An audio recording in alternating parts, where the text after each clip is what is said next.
What is going on, everybody?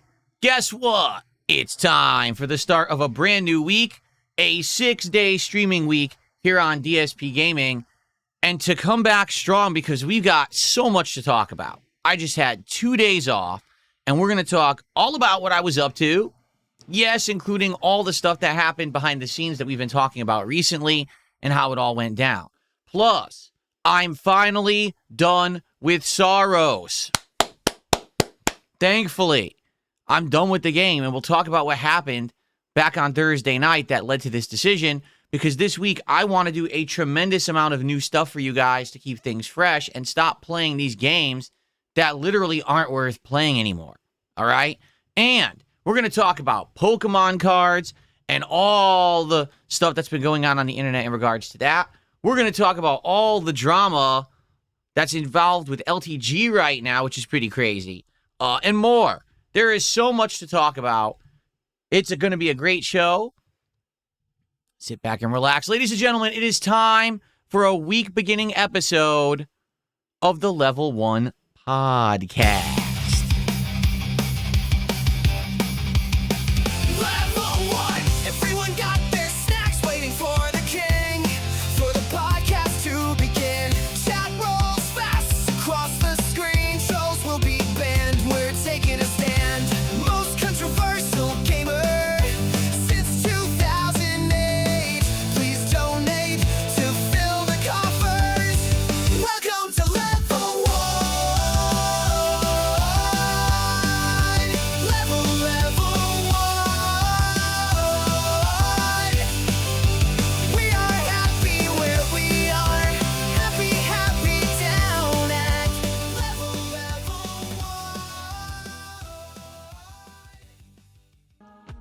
Alrighty, everybody. It's the Level 1 Podcast for Sunday, the 24th of May, 2026. That's right, if you can believe it, we're at the end of the month of May. It came and went fast, didn't it? I mean, wow. We're already there, the final week, and I am excited to hang out with all of you and have a good time this week. Back to normal after last week was a shorter week because of some personal stuff going on, which we're going to talk about. You know, that definitely had to do with my double days off because of the arrival of my weight machine. And I'm definitely sure, absolutely sure, that you guys are going to want to know all about it, because you're always up in my business, right? So anyway, how is everyone? I hope you're doing well. Welcome back to the show and to a full week of content here on the channel. I'm excited. I know that you guys probably are too. I hope you had a great 2 days away, whatever it was that you were up to. Many of you probably got caught up on everything that I was doing, right? A lot of stuff last week that we finished up. You know, Directive 8020. I finished my playthrough of Saros, which we're definitely going to talk about. In fact, why don't we just talk about it now and get it out of the way? Okay, let's actually discuss Saros and this game, because all in all, now that I'm done with it, I want to give my final thoughts on it, okay? And that's going to be brief. Don't worry. This is not going to be me, like, dragging it out. Saros is the sequel, but not really, to Returnal. Okay? Returnal, if you remember, came out in 2021, the spring of 2021 to be specific, and it was one of the very few console exclusives games for the PlayStation 5. At the time, people were very hungry for exclusives for PlayStation 5 because it was a very expensive console. It was hard to get. And if you ended up getting it, well, you wanted games that were exclusive for it, or else what did you buy the console for? So when Returnal came out, being that it was a roguelite, whatever you want to call it, it actually resonated with a certain audience because they were like, ooh, usually these kind of games aren't on console. The game admittedly was pretty, okay? And I think that that game, if you want my honest opinion, got overhyped solely on the fact that it was a PlayStation 5 exclusive. I feel that if Returnal had been cross-platform, all right, it would not have gotten as much praise and hype as it did. The thing is, people were really, really looking. They were salivating for good games on PS5, so everyone ran out and bought it just because it was a console exclusive. I'll compare this very similarly to last year, games like Mario Kart World and Donkey Kong Bonanza, which aren't horrible games, but certainly aren't great system sellers, yet everyone ran out and bought them because they wanted exclusive games for Switch too. It's the same situation here, okay? Now, the weird part is, it's 5 years later, and the game developer Housemarque, this is their next game that they come out with called Saros, and you would think, oh, it's been 5 years, so they're going to make a newer, better game. It's going to have a lot more features. It's going to be better. No. No, it's been 5 years, and Housemarque literally made Returnal 2, except that the cast is different, okay? And it has some tweaks to make it a little bit of a better game. For example, every time that you go through one of these loops, killing these insane amount of bullet hell enemies, okay, you gain experience points that you don't lose when you die. So no matter what, even if you have a horrible run, you can still level up between your runs and hopefully beat the stage so you can get to the next stage and the next stage and make progress. And admittedly, I'll say this, I haven't gotten stuck playing Saros in some of the ways that I got stuck playing Returnal, because you're always getting more, better guns, or higher proficiency guns, but I should say that you find higher level guns, and you're getting more health, you're getting, more abilities every time.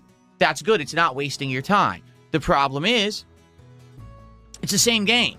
Saros is Returnal again, only now with always progress. So that's all well and good, except that Saros is also harder than Returnal. I got to the 5th world out of 9, and I can already tell you that what I'm facing in Saros level 5 is harder than the entirety of Returnal. Okay? And that's good. It's good that they made it tougher. The problem is, it's the same game. And they didn't even call it Returnal 2. They called it Saros. Now, the worlds of 2021 and 2026 are very different worlds, okay? Now, the PlayStation 5 is solely dominant in the console market. Now, you might say, well, the Switch 2 sells more. Doesn't matter. What we're talking about is when you're talking about console-exclusive games and where people go to play games. Back in 2021, there was direct competition between Xbox and PlayStation. So it was important to have PlayStation-exclusive games. In the last 5 years, Xbox has failed miserably. Xbox now is barely even existing any further as a console manufacturer or game developer. So because of that, okay, we've got a situation where this game comes out, and to be honest, 5 years later, almost no one even knew it existed. I couldn't tell you how many people back in 2021 absolutely demanded that I play Returnal because it's a PS5 exclusive and they want to see me cover it. Versus Saros, most people didn't even know the game had come out. And when I started playing it, they were like, what is Saros? I know. It didn't seem to get the media coverage. It didn't seem to get the promotion, the marketing. And certainly, it didn't seem to have as much pull. In fact, here we are, almost a month after the release of Saros. The reports are it's only sold around 300,000 copies. Compare that with Returnal, which again, being one of the rare PS5 exclusives, sold 1 million copies relatively quickly. So that's really bad that it's only doing 1/3 as good as the game that came out 5 years ago. It's actually pathetic.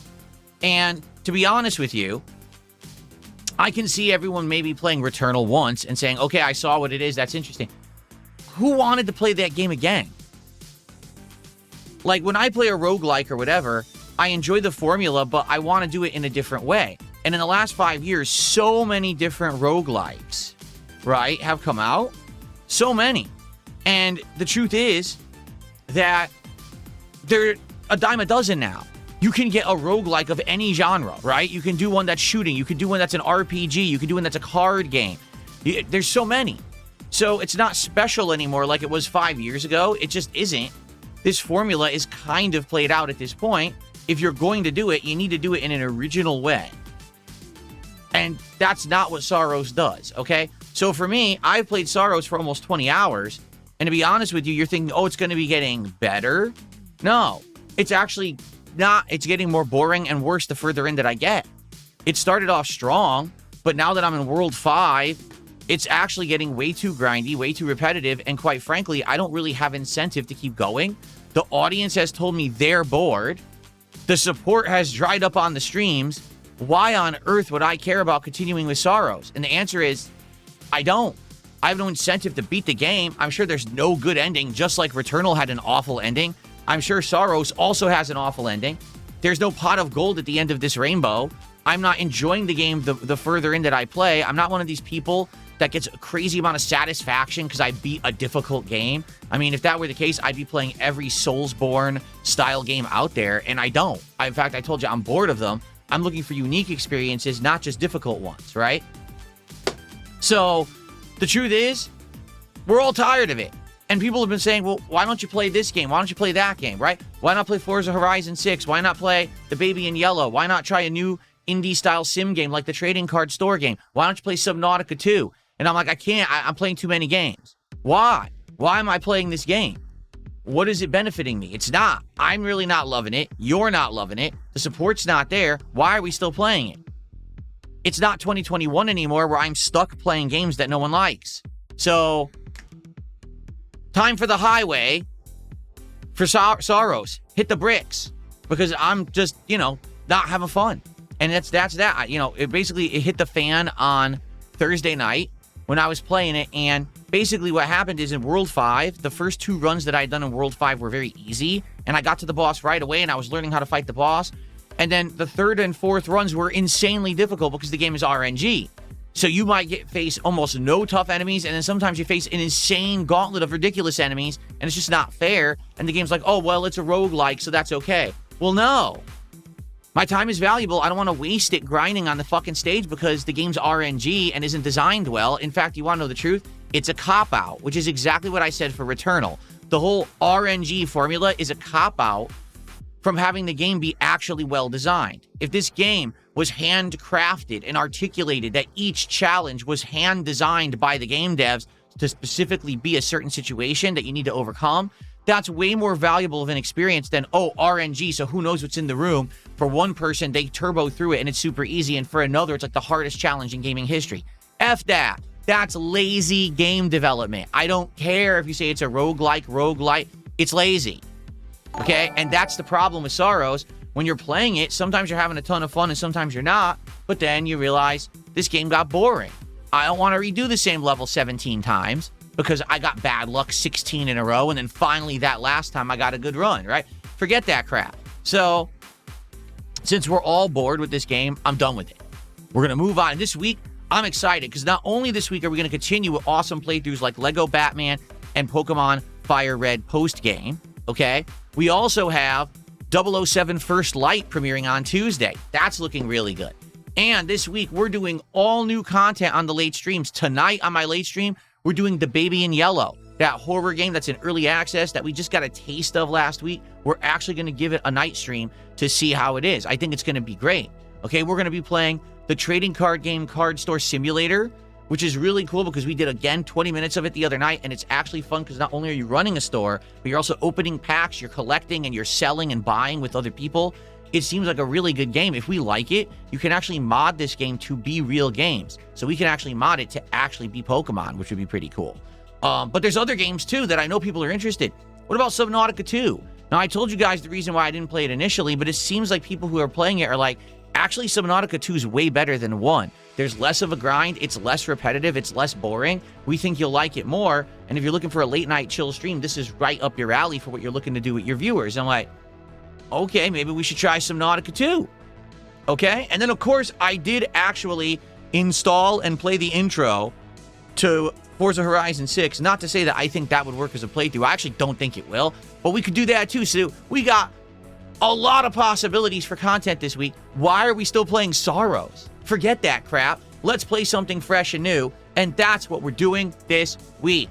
I'm very excited. Good stuff.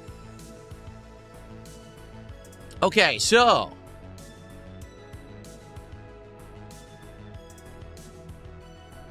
good stuff.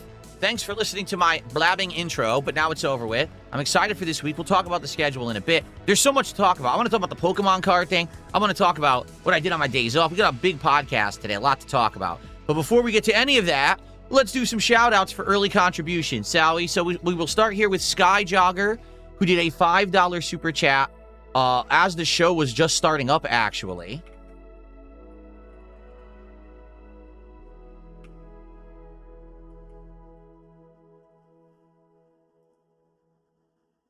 And he says, just want to start the week off with some positive vibes. I've been watching your old content and loving it. Hope all is well and can't wait for a great week. Sounds good to me. This week, I feel, is going to be much better, honestly, than last week. Because we're going to be doing new stuff, new games. It's going to be an exciting week. A great way to end the month as well.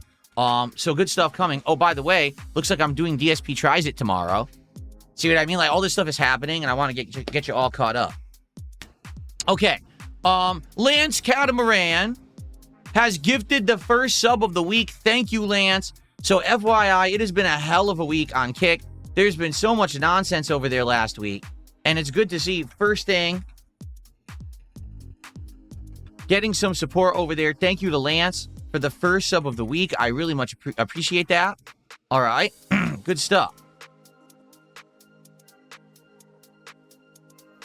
And Top Marks did a $5 super sticker. Thank you to Top Marks. Listen to how it addresses or describes this super sticker. Baby video game controller sits in a diaper under the word noob. Thanks. That's really descriptive. Thank you for $5, Top Marks. Okay. So in truth, because I don't know if he's addressing me calling me a noob because I'm not going to play Saros anymore. I'll just say this. If you like Saros, that's okay.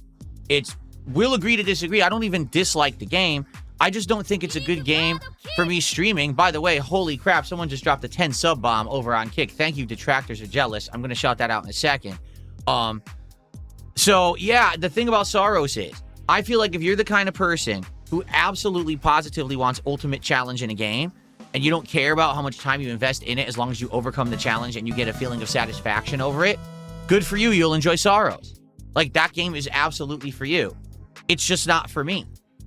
All right? I'm trying to entertain an audience. I'm trying to put out good content, and I can't really do it with the game that's that repetitive and is RNG, because at one run, I could easily turbo through a stage, and the next run, it takes me 7 hours to beat World 5 because they keep throwing insane, unfair stuff at me. That's not entertaining to watch, and I know it's not, because people have been complaining about it all along. Okay? So there you have it. Oh, by the way, I gotta ask, the Detractors Are Jealous. You dropped 10 subs.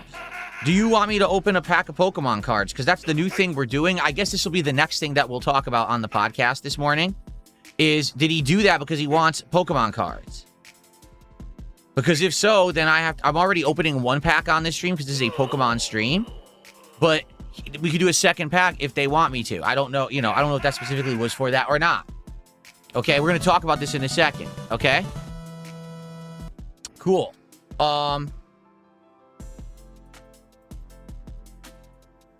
He didn't say anything yet, so I'm just waiting to see what he says, because like I said, I do need confirmation. Oh, wait, he did? He said, sure. Okay, okay. Oh, excuse me for a second. Our first flex of the week. Yeah, Frog. A week beginning flex here on the podcast. Very nice. That's a good way to start the week right there. My hair is bothering me today. You see it's like puffed up in the back for some reason. Whatever. I'm just going to leave. It's going to look stupid anyway, no matter what I do. So good stuff there. All right. So let's do these shout outs. All right. And then let's get to the Pokemon card thing. That's the next thing I want to talk about. But anyway, to end with Saros, if you like Saros, good for you. You're welcome to like it. It just doesn't fit my kind of content, sadly. Oh, yeah. Come on.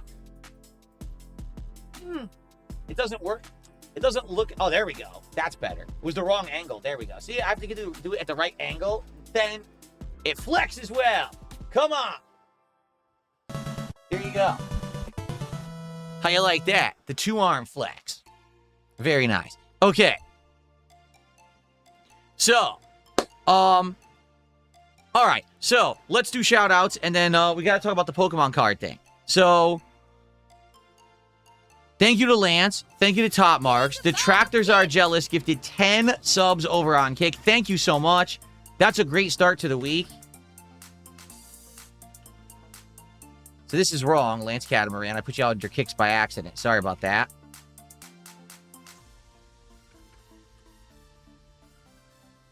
And Top Marks at another $5 super sticker. There it is. Look at that. Critical hit. Those are cool. The super stickers being on stream now actually look really good. So thank you to Top Marks for the super sticker. I appreciate that very much. Okay. So, whoa, Detractors Are Jealous has just gifted another sub. Thank you, Detractors Are Jealous, for another sub. I appreciate that. All right, so let's talk about it, okay?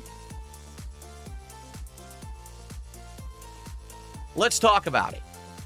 On Thursday, I premiered Pokemon cards on my stream. And the reason that we're doing this is because I've been playing Pokemon games now consistently for over 6 months, and the playthroughs are doing so well, and Pokemon cards currently are all the rage, right? Everyone loves them. They're basically very highly valuable collectibles, and it's become a prominent thing to kind of do pack rippings or unpackings, openings, whatever you want to call them, on streams. And I said, you know, we could do it. I mean, I'd have to find a reliable place to get Pokemon cards from, because you basically got to get them on the resellers market. You can't find them at a store. They're just not available. But I'd be down to start doing unpackings as part of the content. And I even said, no one has to pay to do it. We're going to do it naturally. Whenever I do a Pokemon stream, we'll do a card unpacking. And if we do something special, like, for example, this week, we're going to start playing the trading card games store sim. And since we're going to do that, why not open a pack as well for that, right? Makes sense. Now, I said, hey, if people want more packs opened, I'm willing to do it. If someone does a $50 contribution, whether it's 10 subs like Detractors Are Jealous just dropped, whether it's a $50 super chat, whether it's, I guess it would be 17 memberships on YouTube because they're about $3 each, all right? Or whether it's a $50 tip, whatever it may be, if you do a $50 contribution, you say, hey, Phil, yeah, I'd like you to do another unpacking, I will do one, all right? Now, I want you to understand that I really don't know much about this practice, this community, and I'm not doing it as a business venture. Okay, I'm not selling cards on stream. I have no plans to resell cards or anything like that. I'm not a Pokemon card creator. Okay, I have no intention on doing a whole show based around cards or card unpackings or anything like that. I want to make that abundantly clear. I'm just doing this as a way to kind of supplement my existing content because I thought it would be something neat to do and something creative and different, okay? And so,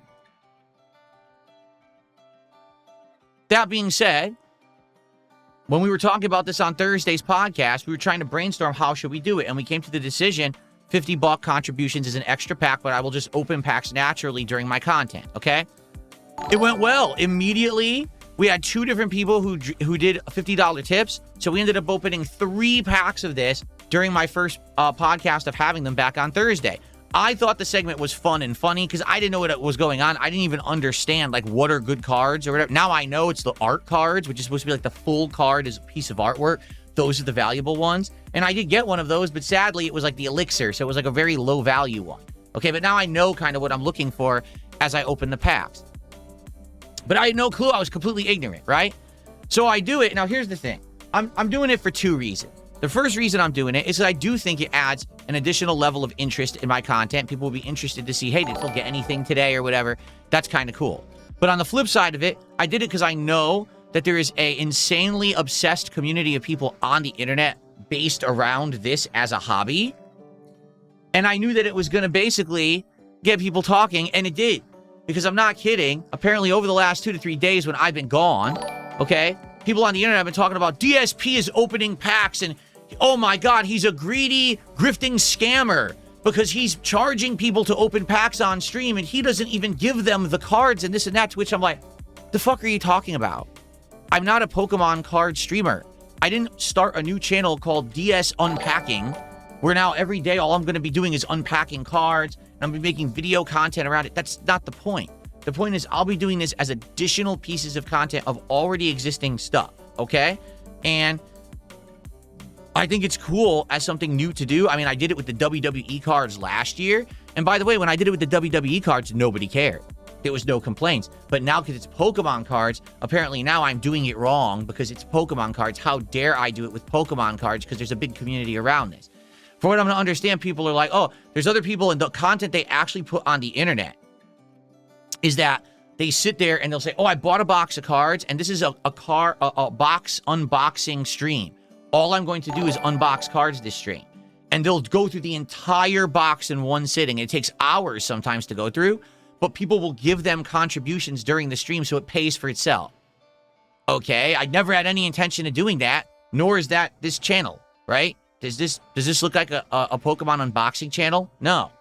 Apparently, there's other streams that people do where people will be like, oh, I want to give you $50, and for $50, you'll undo a pack of cards, and then you'll, like, give them to the person. You'll mail them to the person who gave you the $50. Well, I'm not selling Pokemon cards. I never said I was going to sell Pokemon cards. And it's just hilarious to me, because anytime that I do something, people try to compare it to what everyone else already does. I don't care what everyone else already does. I don't give a fuck what any other community does or what they think that the criteria are. That's not what I'm doing. This is supplemental to a gameplay stream or a podcast. It's just an extra thing I'm doing. It doesn't mean that I have to sell cards, open entire boxes, or do it in any way that anyone else does it. Tough shit. I'll do what I want because I'm DSP and I've been here longer than everybody else, and I'll be here longer than anyone else that does this shit. I do things in a different way because I march to the beat of my own drum, and either you like it or you fuck off. It's that simple. I don't give a shit about your criticism. Your criticism's invalid because you're an idiot. No one cares about your fucking opinions around here, okay? I don't care if there's a community of card openers who are mad at me. You can kiss my hairy ass because I'm going to do this however I want because I bought the box of cards. It's in my hand, not yours, and I could do with it whatever I want. I could light this box on fire live and destroy all the cards inside. That would just ruin all the value of what could be an ultra rare card. I could give the cards away. I could keep them for myself. I could wipe my ass with them. And it's none of your fucking business. So kiss my fucking ass, and I will do with these as I so choose. And you'll like it because I'm DSP and I am the king.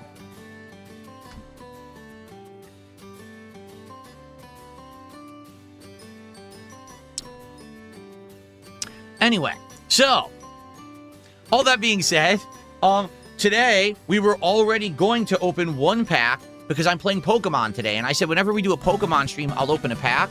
But in honor of Detractors Are Jealous dropping the 10 subs, we're going to do 2 packs. Now, if I receive a $50 contribution between now and the end of the podcast, we'll open 3 packs, etc., etc. Since we already know I'm opening packs now, we're actually going to do it during the podcast. There may be days when we're not doing a podcast. Or, like, for example, tomorrow, we're going to do the trading card stream on the late stream, and therefore, we'll probably do the card openings on the late stream rather than the first stream. But since we're already doing it, so we've got 2 packs that will be opened at the end of this podcast, okay? And then, if any more contributions come in of $50 or more, then we will do another pack, and we'll see how it goes today. Okay? There you have it. Cool. All right. We have more shout-outs to do. So what did I talk about so far? I talked about Saros, and I talked about the Pokemon cards. Cool. All right, because now I want to talk about my days off. And then I want to talk about the schedule for this week. And I got to talk about LTG. Holy shit. Do I have to talk about LTG? And then we're going to open the cards. Okay? So shout-outs. Thank you, guys. You're getting so many contributions here. So here we go. So, Top Marks did another $5 super chat. And it was a anthropomorphic pair working out, says keep it up. Then Top Marks did another $5 super chat, which was a hippo saying hype, like a hype pulsating above him. So that's $10 of support there. Then we had the Hare, who did a $3 super sticker of a Shiba Inu dog with a happy face. Then we had Top Marks with a $3 super sticker of an anthropomorphic pair punching. Then we had the Hare with a $3 super sticker of another Shiba Inu with sparkles in his eyes saying my hero. So that's another $9 of support. Then we had Top Marks with a $2 super sticker of the pair, like, putting his hand in front of his mouth and blushing. Then Skyjogger did a $2 super sticker that was a 1-up. And then Top Marks did a $2 super sticker that was a 1-up. So that's another $6 of support. Thank you, guys. All right, then Detractors Are Jealous did 500 kicks and says, I love Pokemon. I don't get much time to watch. I didn't know you were doing this. I'm excited. Well, that's awesome. Yeah, it's now a new thing that we're doing. As a part of my content, we have 36 packs. So far, I've opened 3 Today, we're at least opening 2 more. We're going to do it basically. See, I'm curious, how long will this box last? I really am. Like, how long will the box last, or is it going to go fast? I don't know. Because if this works out and people like it as part of my content, then I would consider doing more of it. Let's see. I mean, this was very expensive. So let's see if it pans out, if people like it or not. So far, so good. Okay? And then Big Mac became a supporter this morning. Thank you to Big Mac for the membership. That's our first membership of the day.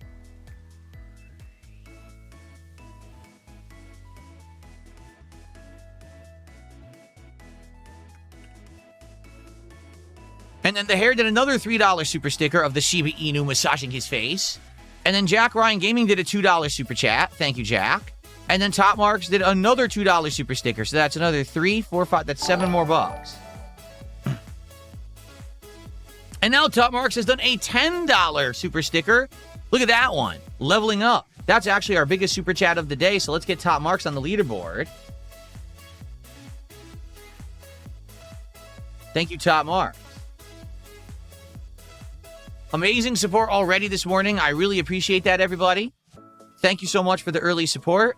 Again, like I said, if we happen to get a $50 contribution and someone says they want it, there'll be a 3rd pack of cards unpacked on the stream. Let's see what happens.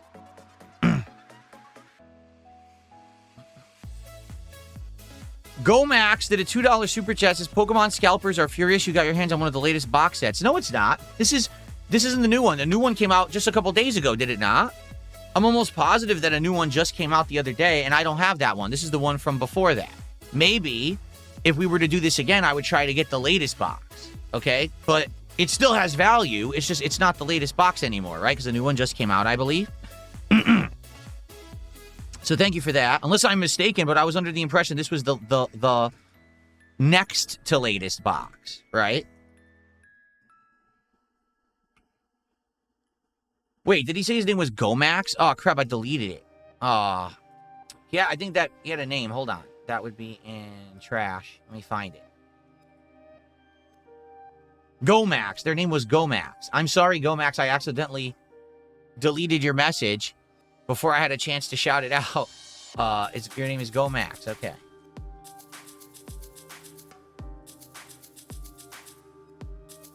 All right, and then we have another $2 tip. Please shove them up your ass. Okay, I will. I'm going to shove the entire box up my ass. Thanks for $2. And then I received a $50 tip. Long live the king. Please open a pack. All right. Well, there you go. And you know what that means. Whenever we see a $50 contribution around here, it's time for the briefcase of affluence. Yeah. Oh, man. All those Pokemon card openers are crying. Oh, he's going to open a pack? And he's not going to give the cards away? He's not going to open the whole box on his stream? Oh, no. Thanks for $50. Whoever the heck that was, that's very much appreciated. Thank you for that. All right.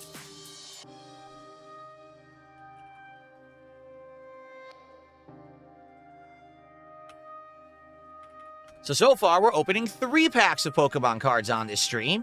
That is awesome. I can't wait to do it. Hopefully, we get some good pulls today. We'll have to see what we get, right? What are we going to get? I don't know.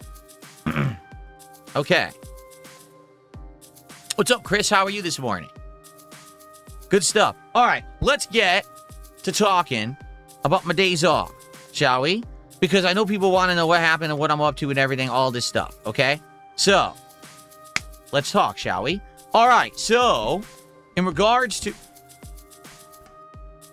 Chair's not in the center. In regards to my days off, okay, what was I up to? All right, and how did things go? So, the reason that I had 2 days off the last couple of days was because I had an exercise machine that was arriving. I needed to not only be here to receive it, get it in the house, but I also needed to get it upstairs to where I was going to build it and set it up for use. That was going to take a tremendous amount of time and effort. There was no way I was going to be able to do that on a day when I was streaming, okay? But in addition to that, I had my usual stuff that I needed to do, my errands and stuff. And so I took an extra day off this week in order to have the time to do it. So how did it all go? Okay. Well, the machine arrived at 8 a.m. I was told that I had a window between 8 a.m. and 12 p.m. that it was going to arrive. And I was like, oh, it's a 4-hour window. So I got up early. I literally just had gotten out of the shower. And I received a text message saying that they were going to be there in like 10 minutes. I was like, oh, shit. Okay, well, I guess let's get it over with then, all right? Let's get it here early. So it actually showed up really early. And I was like, oh, okay. And the guy basically rolled it up. And it was multiple boxes. It was 3 boxes. Okay, first there was this really giant long box that basically had all the steel and the components to build the frame. And then there was 2 other boxes that were small, but they were insanely heavy because they contained all of the stack weights that were for the gym, the weight set.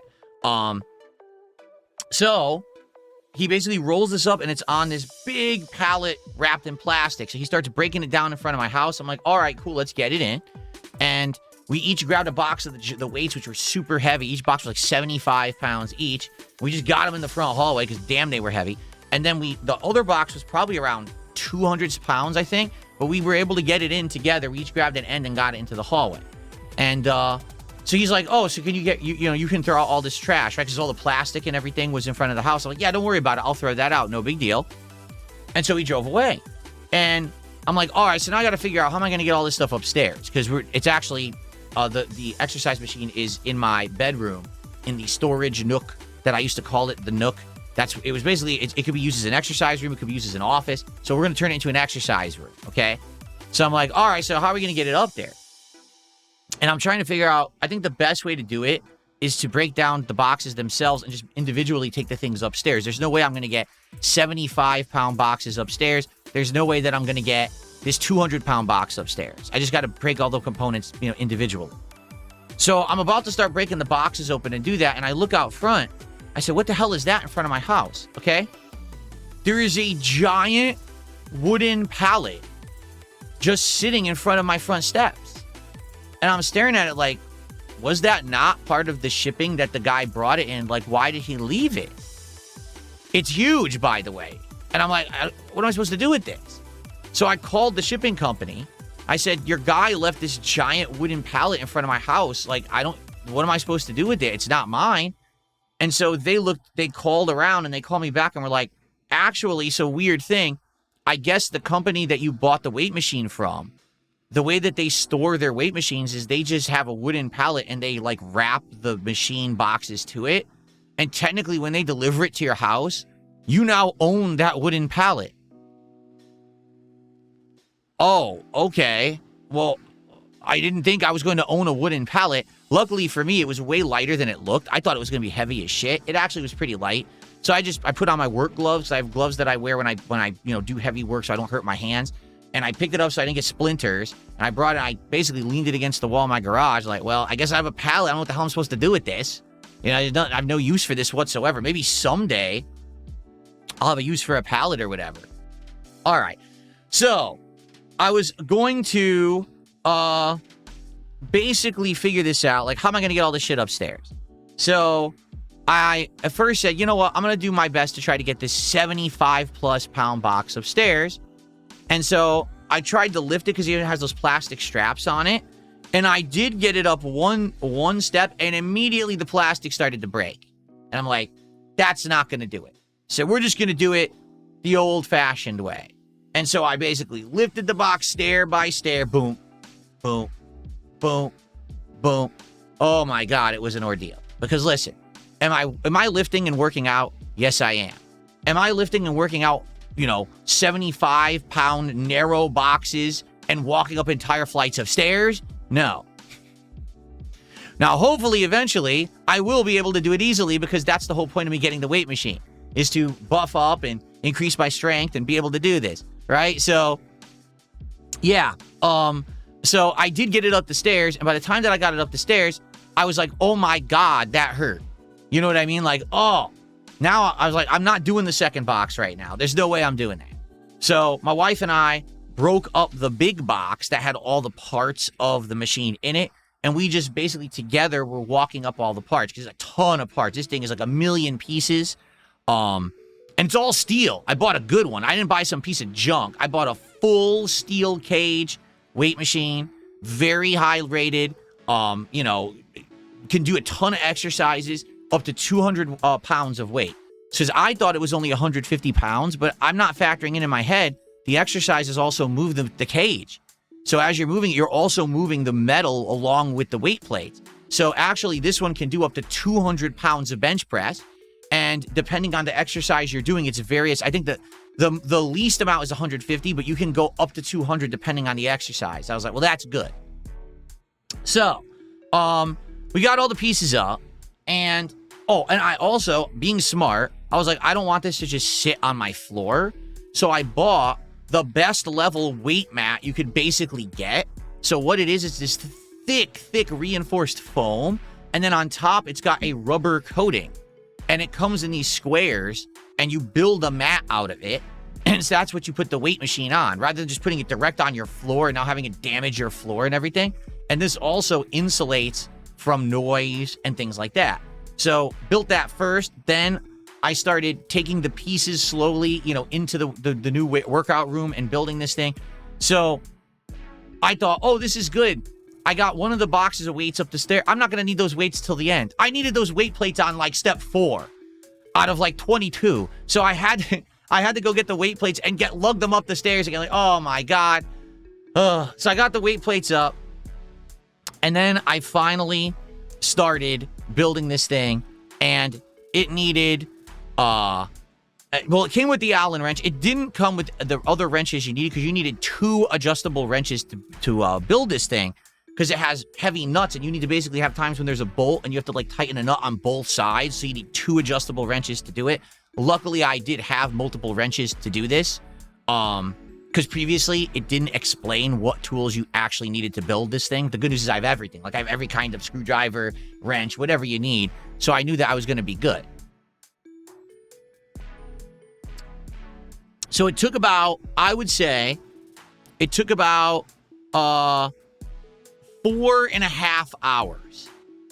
Okay, 4.5 hours to build this thing. It was a lot of work. And to be honest, I needed my wife's help. If she wasn't there to help me, there was a couple steps that would have been absolutely impossible. For example, they have you build the bottom base first. Duh, why wouldn't you? But then they want you to put big, tall, standing cylinders on it. So how am I going to do that? Because to do that, I have to have a bolt that goes from underneath through these holes into the bottom. But how do I do that by myself? I need someone to angle this thing and hold it in place. So one person can't even build this thing. You need 2 people to do it. So thank goodness she was there to help me. But not the whole time. Like basically, I needed her for like an hour and a half. The beginning steps were the most annoying. Once I got past those and the base was built, it was easier to do. It was a lot of tightening of bolts and stuff like that. But by far, the most complicated part was the pulley system. Because the way that these weight systems work is that you have reinforced steel cables, and they attach to various different things that you push and pull. That's your weight resistance. And they attach to the weight plates in the back. But they are on this crazy elaborate pulley system. I think it was like 17 wheels or something like that I had to build all over this thing. And they were a major pain in the butt, because it's funny. There's like 22, 23 steps to build this thing. And it's like, oh, so the first like 17 steps are all building the cage, and the final like 5 steps are the wheels. So you'd think, oh, so once you're at like step 17, 18, you're in the home stretch. Oh no, you have to install 18 wheels now. And when you're installing 18 wheels, that's the most time-taking thing, because you have to keep putting in all the bolts and tightening the nuts and making sure that it's aligned properly. Because one time I accidentally put the cable on the wrong side of the wheel, and then I had to undo it and redo it. But after about 4.5 hours, okay, I got it done.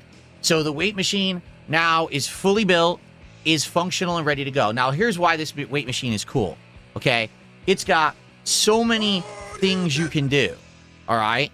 Like I said, when you're sitting down, you've got your press, you've got your butterflies, you actually have your pull down. So this builds your shoulder muscles up, okay?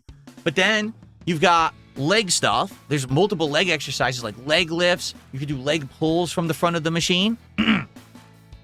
And then there's other exercises that you do from different positions standing. So when you're standing in front, you do a pull down and that works out your triceps. You can do curls, either do standing curls or you can sit down and do curls the opposite direction. Either way, they work. I think I'm going to do sitting curls because I think it's a little bit safer and a little bit more comfortable, honestly. And what I'm really looking forward to is the crunches. It has a weighted crunches attachment where you have these handles that you just put them on your shoulders and then you just do crunches, sit-ups in the chair with weight.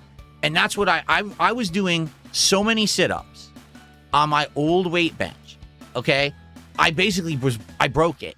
So the weight bench was creaking endlessly. It didn't matter how much I tightened it. The thing was being destroyed. I was actually wearing the actual casing of the weight bench off because I was doing so many sit-ups. The thing was wearing out, and I'd only owned this since August of last year, and the thing was basically freaking destroyed, okay? So now I don't have to do sit-ups anymore. Instead, I just do the crunches with the weight, and it's going to be so much better because I get less repetitions, but way more effectiveness with the weight, you know? I'll actually be able... right now, I have a great, like, rock-hard stomach, but I don't have definition. Now I'll be able to get definition, which will be really cool, okay? So, it's exciting. Now, here's the thing, though. Obviously, it took me all day to build this thing, okay? So, you know, because, again, I had to get the boxes in the house or whatever, and then I had to build it. So, I wasn't done till, like, dinner time. Then we had dinner, and after dinner, I'm like, oh, we're not doing anything with that now. So, I was fully intending that yesterday I was going to actually use my weight machine for the very first time, and I was sore as hell because I had lifted those boxes up the stairs. You know, I think that's what it was. I don't actually think it was building the machine that did it, but I think it was just getting the heavy-ass boxes up the stairs. My legs were killing me. I woke up, I was like, oh, my legs, I could barely move. So I said, you know what? I had worked out on Thursday night, okay? I had basically had an insane full-body workout building this thing on Friday. I said, I think I'm going to take Saturday off and not work out on this thing. I'm going to actually use it for the first time today. So actually, later today, for the first time ever, I'm going to use my workout machine. Now, I've basically broken it down into 2 different routines that I'm going to try to alternate between for this week and see how it goes. The thing is, most of these exercises I wasn't doing, or I was doing them with free weights, so I have no idea what weight to use for any of these. So, for example, tonight I'm going to do bench press, the downward seated row, crunches, and the standing downward row. So that's going to work out my chest, my shoulders, my stomach / abs, and my triceps, okay? And I'm going to try to do all 4 of those, 3 to 4 sets each. I don't even know what weight to use. I just kind of have to experiment, okay? Then tomorrow, I'm going to try to do butterflies, which is when you go like this with the machine, and this also works out your chest, just different muscles. The seated curls, which is your biceps. The straight standing pull, so this is interesting. The same thing that you use to do crunches, you could stand in front of the machine and attach a handle, and you pull like this, and that works out your back as well. It's a different way to work out your back that I've never done before. And leg lifts, where you just sit and you lift your legs up with the weight resistance, and that builds up your thigh muscles. So I'm going to be doing this week, every other day, and then probably at the end of the week I'll have a day off. But the thing is, I have no clue how I'm going to do. Will I be able to do 3 sets, 4 sets, or am I going to be tired after the 3rd set? How much weight will I be able to do? How easy will it be to switch the weight? Because it's just a pin. All you do is you rotate the pin. You can change the weights out. I'll have to experiment. But, man, it was crazy. It was a crazy amount of work, all right, to... these idiots. It's your quad. It's not your thigh muscle. Shut the fuck up. It's the muscle attached to your thigh, you idiot. Don't care what it's actually called. No one does. What I care about is if it works and if I make it bigger. That's what I care about.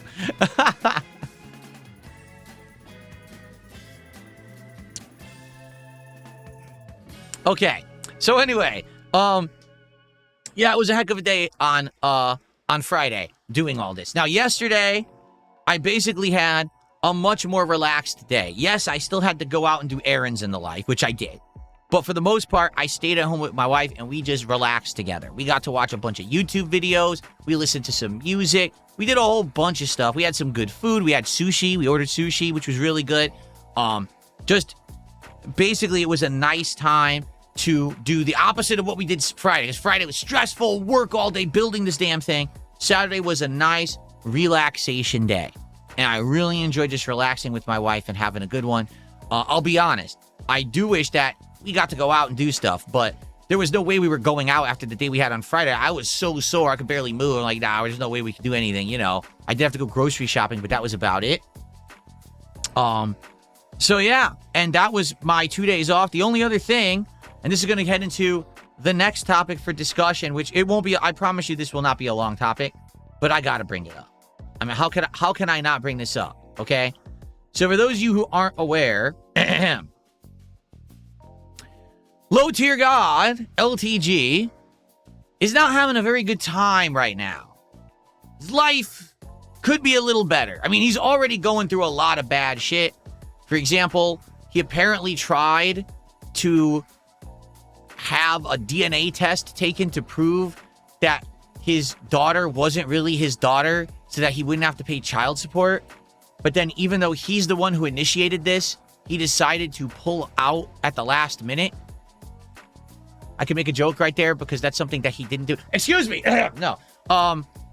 Anyway, he decided not to take the test at the last minute, which made the court rule against him, and they ended up increasing the amount of money that he now owes to his baby mama, which he hasn't been paying, and he owes back pay for it, okay? So all this just happened in the last, month to 2 months, and things are already getting bad for him in this regard, okay? But then on top of that, there is this 8 million sub YouTuber, I guess his name is Jirian, and the way that I'm gonna understand it, this guy actually started off on, TikTok, making videos exposing child predators. He actually was making videos about that guy EDP and shit like that.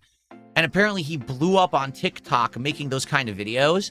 And then he opened YouTube channels and the YouTube channels blew up. So this guy is a huge sub YouTuber because of this. So I guess he already had known about LTG from years ago, but he didn't know the extent of the rabbit hole and how deep it went. He just thought, much like me, he just thought, oh, this is just some asshole who's very braggadocious, very narcissistic. You know, he plays fighting games and then he rage quits them and shit like that. And he thought that was the extent of it. He didn't know anything about LTG's past, about how we watched it together, that Tarnished Pennies clip where he's saying, oh, you should find a woman who's underage and groom her for years. And then finally, when she's of age, then she should be your woman. It's what? What on earth are you saying publicly? In videos, what kind of content did this guy put out? You know what I'm saying? Absolutely insane. So anyway, he now finally has gotten wind of all of this going on and has been doing, every day he's been doing new streams on LTG.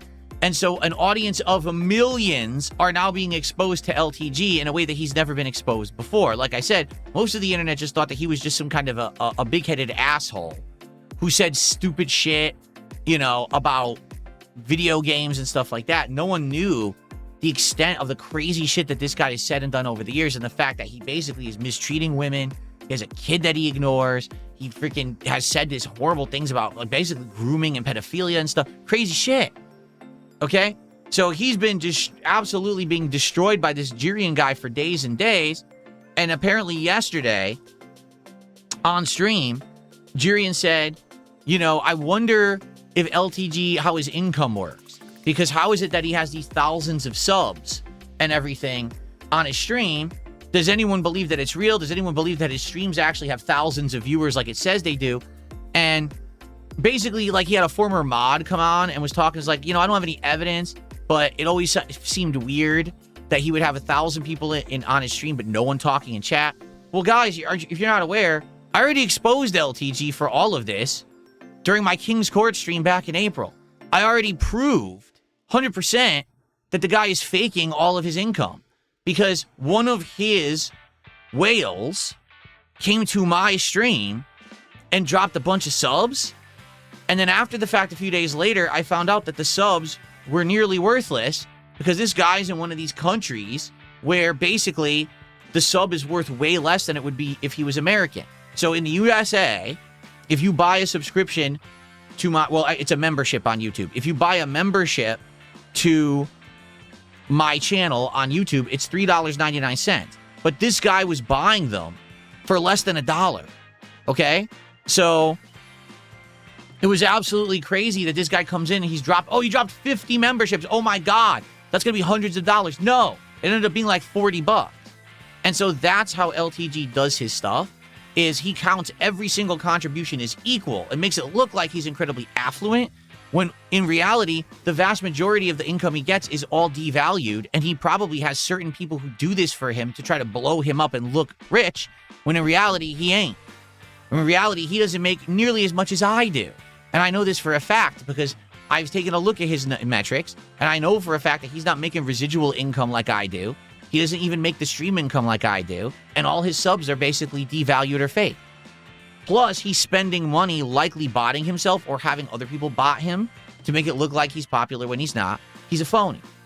So anyway, I tweeted Jirian last night, and I said, hey, if you want to talk about this, we can talk about it. I don't know if he would want to talk about it on stream or if he just wants to have a private conversation about how he operates, because I have evidence of stuff. That's up to him. But if he's really interested in it, I mean, this guy has been one of the biggest phonies ever on the internet for many, many years. And now, finally, the crap is hitting the fan. It's just like I've said over the last several years. Why is it that these people have flown under the radar for so long, but everyone A-logs me, right? Guys like Review Tech USA. All right, guys, let's be honest, like The Quartering. And this guy now, it's Gideon, not Jerry. Well, how do you say his name? Gideon? Gideon? I don't know how to pronounce his name. I've only seen clips of his stream. How do you say Gideon? Gideon? Someone tell me how to pronounce his name, because I have no fucking clue. Okay? I apologize. So, anyway.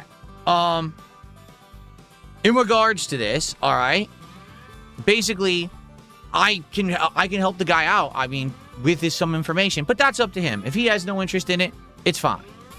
I get it, because I'm a lol cow on the internet, and so he probably doesn't want to talk to me about it, because probably it'll bring him negative attention or whatever to be talking with someone like me, and that's fine. But the truth is, I actually have all the information, because I was already researching this for April, and I already figured the whole thing out, and I already talked about it on a stream and exposed the dude, and then he unblocked me from Twitter to say that I was gay for him, and then he reblocked me.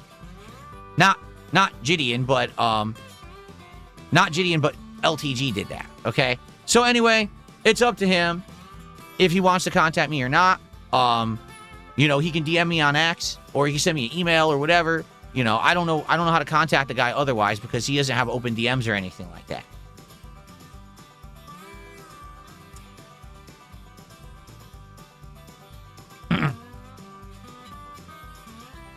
Okay, but anyway, LTG is not having a good time right now. He is hard up. He is in a lot of pain, and deservedly so, because the guy is a vile human, and he parades around the internet like he's not involved with all these horrible things. He hasn't said these horrible things. He said far worse things than I've ever said, that's for sure.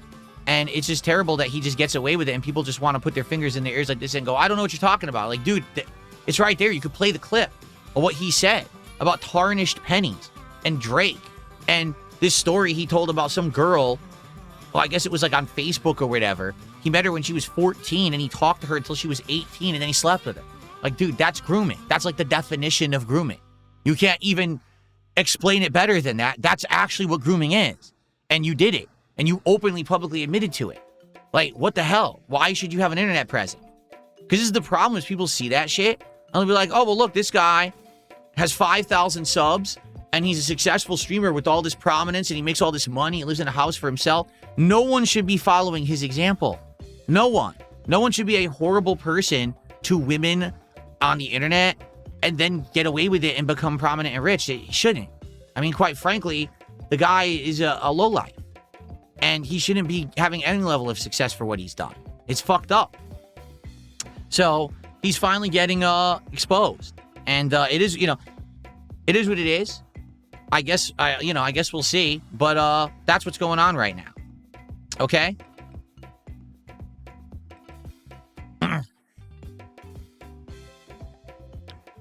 Okay. All right, folks. Well, That's what's going on with LTG. We got that out of the way. Okay? So now what I'd like to do is I want to talk about this coming week and what we're going to be doing, because there's a lot of fun stuff and possibilities of new stuff that we can be doing, including a new DSP Tries It tomorrow. And then we are going to do pack. We have 3 packs to open on this stream. If I get another $50 contribution, I will open another pack. But already we're going to be opening 3 packs of Pokemon cards on this stream. Okay? All right. So we've got... Wait, I have shout-outs to do. I didn't even realize. Holy crap. Let's take a look at this. So top marks, we done the level up. Yes, I did the shout out for the level up super chat. So Detractors Are Jealous did 500 kicks and says, I opened a pack and got a Meowth EX. It was really cool, hoping for something really rare. I don't even know what that means, Meowth EX. But what I know is that I guess the good Pokemon cards are the ones that are considered full art cards.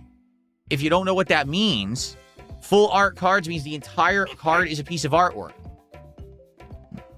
Those are the ones that apparently have good value, okay? So we're looking for full art cards as we open the packs. Wow, we got a lot of contributions coming in. Let me make sure that this one's real. I think it is. Yes. NDO just dropped a bunch of memberships. NDO, since you're here, would you like me to open a pack of Pokemon cards? Because that's... You did 20 memberships. That's enough to qualify for a pack opening. But I want to be sure that you want me to do one. He says, go ahead and open another pack. Sounds good. We're opening 4 packs of Pokemon cards on this stream. Awesome. That is absolutely awesome. Okay, so let's continue with shout-outs.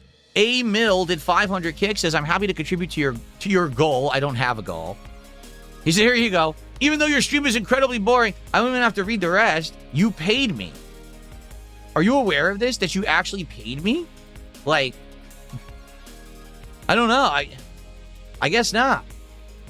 I guess you're not aware of that. Top Marks, thanks for $5. He says, your palette story is a 10 out of 10. Thank you, Top Marks. I'm sure it'll be something that we'll be autistically obsessed over for years now, because I told a new story. So Big Mac did a $2 super chat. It says, it's Gideon, not Jirian. Yeah, I guess I was saying Jirian. It's Gideon. So thank you for the $2 there.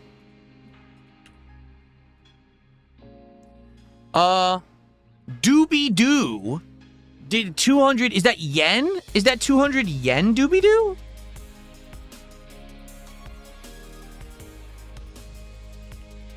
I think it is.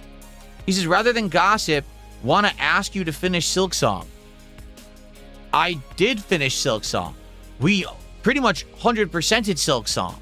I think there was only one optional thing we didn't do in Silk Song. So... yeah, the playthrough's pretty darn complete.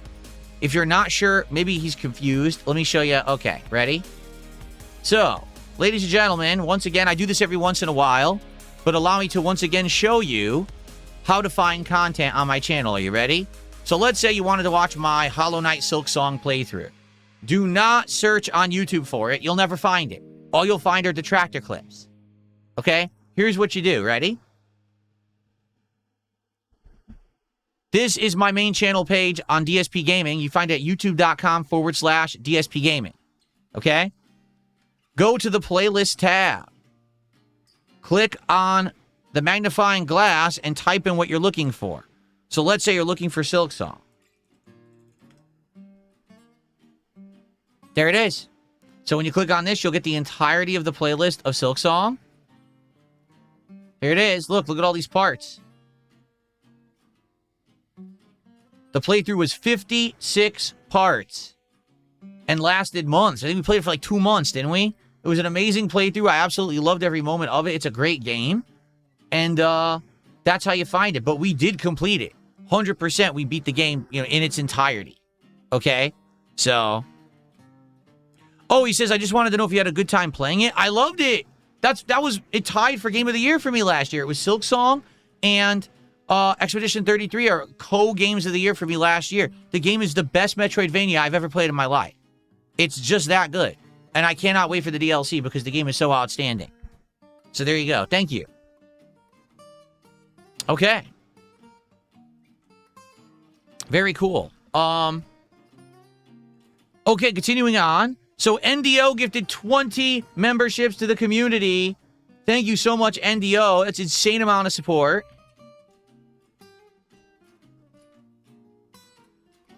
That is $60. Thank you, NDO. And that's a 4th card pack opening for this podcast. Excellent. And then nothing here to the $2 Canadian Super Chat says, I've been away for a few months. How's life? Life's great. I'm actually really excited for this week because this week we're starting new stuff. We are doing, continuing with Pokemon. We're continuing with Lego Batman, which is really good right now. We're starting 007 First Light on Tuesday. On all of my night streams, we're doing new content. We're doing the Baby in Yellow. We're doing a trading card simulator game. We may play Subnautica 2. We may do some Forza. I don't know. It's really what people want this week. I'm excited. It's going to be a great week coming up. Okay? And then Cy Bowen with a $2 super chat says, great drama segment about a groomer by a groomer, except I'm not a groomer. That idiocy that people always say about my ex a million years ago is not true. I only met my ex when she was already of legal age, and she messaged me. I didn't ever talk to her ever beforehand. So, good luck with your nonsensical stories that you made up because you don't like me.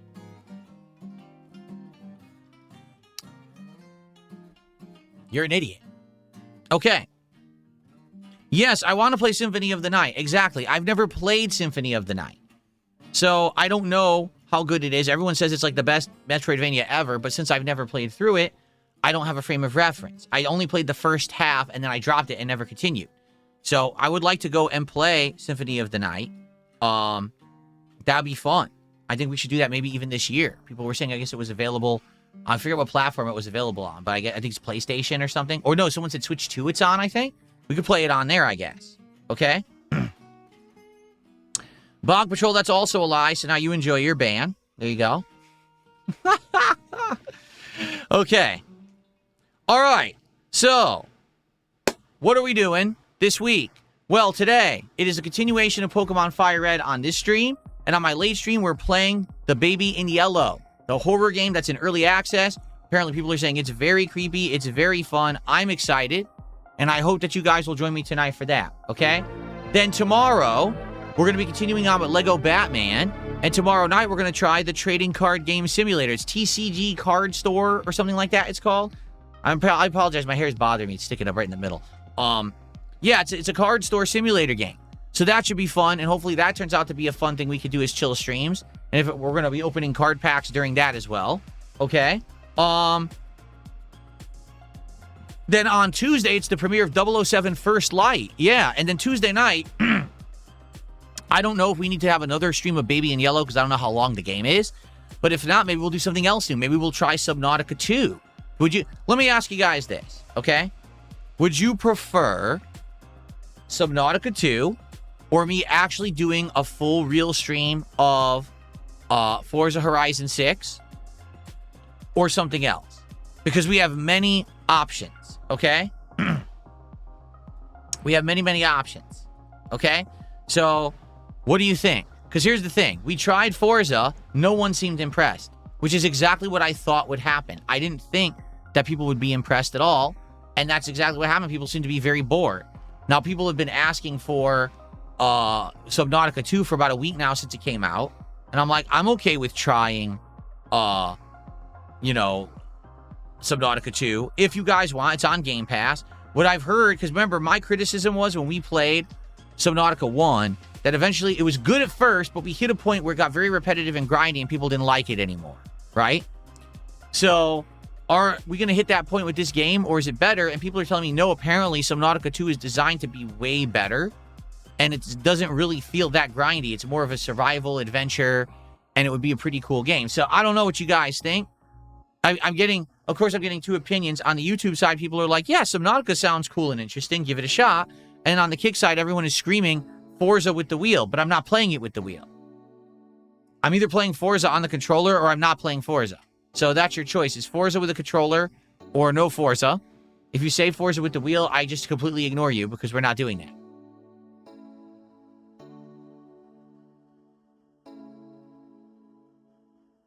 Okay.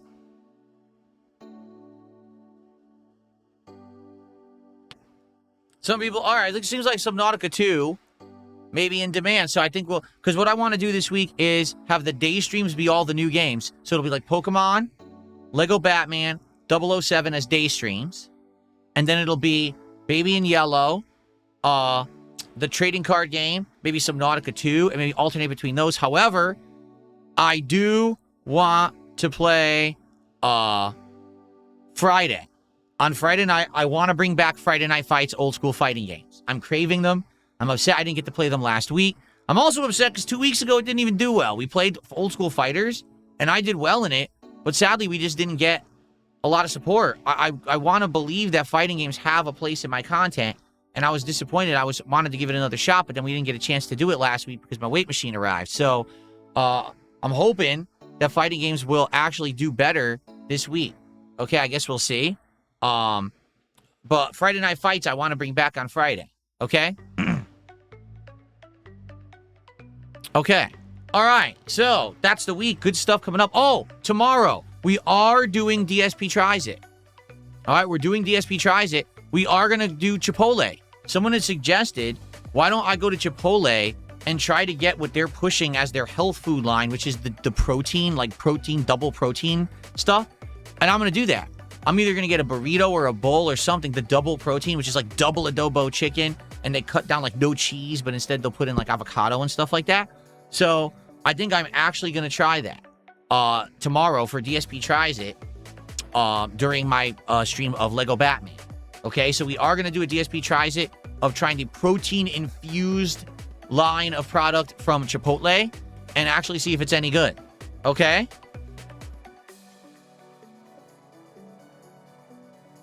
Good stuff. Don't worry. I'm not playing Street Fighter 6 because Boat Goes Binted says, don't play Ingrid in Street Fighter 6. She has weird bug eyes. I want to poke with a stick. Yeah, she's a complete atrocity. I've seen this character. Basically, Capcom doesn't give a fuck. They just wanted to have a character they didn't put effort into, and it's a weirdo character for, like, weeby people and shit. It's just fucking stupid. It has nothing to do with Street Fighter, and I'm not playing the game. I'm serious. Like, I'm not playing Street Fighter 6. I don't care. At this point, they're basically ruining the game systematically. They don't give a shit. So I don't give a shit. I'm not playing it. Okay.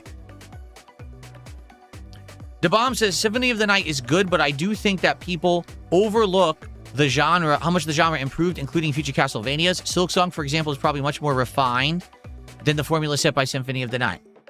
From what I'm to understand, Symphony of the Night is like a hybrid because it plays like an RPG as well as a Castlevania game, right? Because it has RPG elements of leveling and stats and stuff like that, which is kind of interesting. Yeah.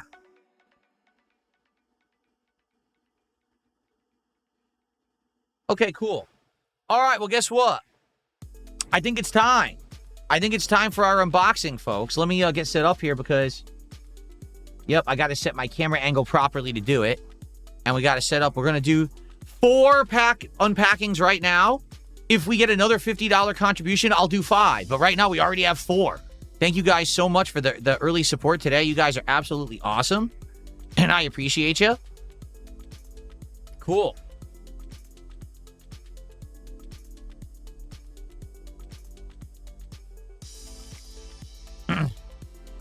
Oops, I turned on my ceiling light.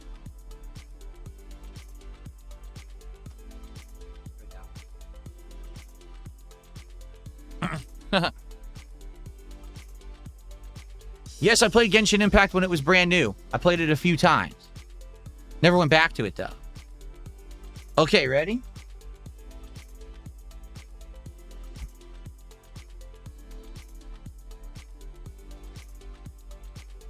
I guess what I'll do, I guess I should open... Oh, wait, no, I have the sleeves here. That's right, I still have some of these sleeves, then I have another 100 sleeves. Okay.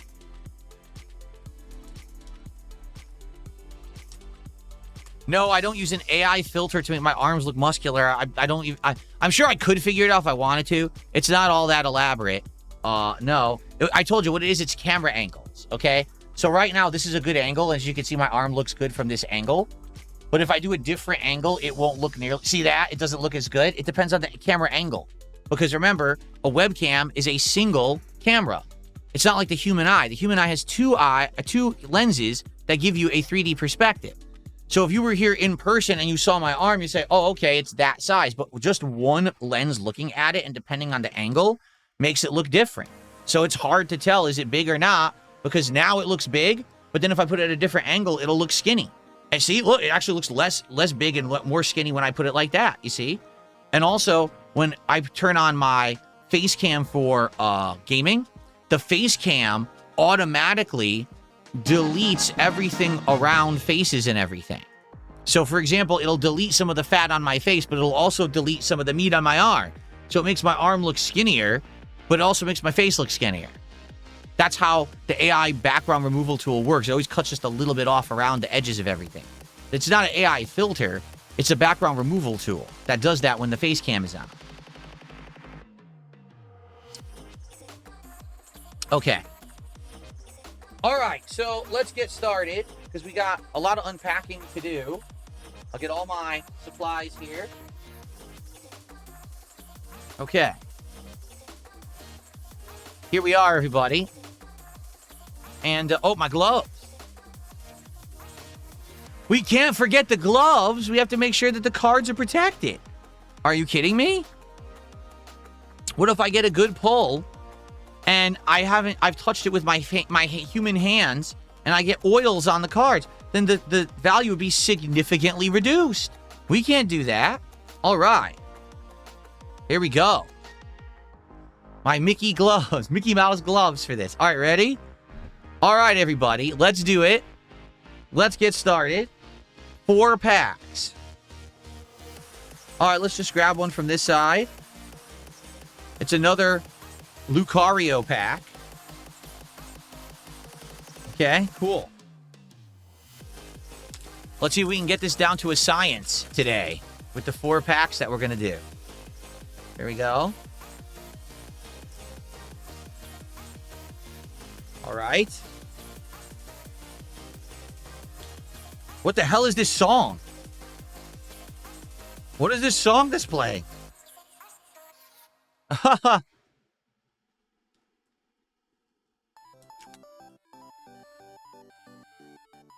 Okay.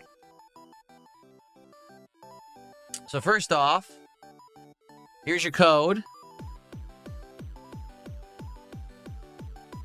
To anyone who's using these, I don't know if you're using them or not. Enjoy. I have no idea what you're getting for this. Okay. All right. So apparently I was doing it wrong because people were saying the whole thing about taking 3 cards from the bottom and putting them on top doesn't work anymore.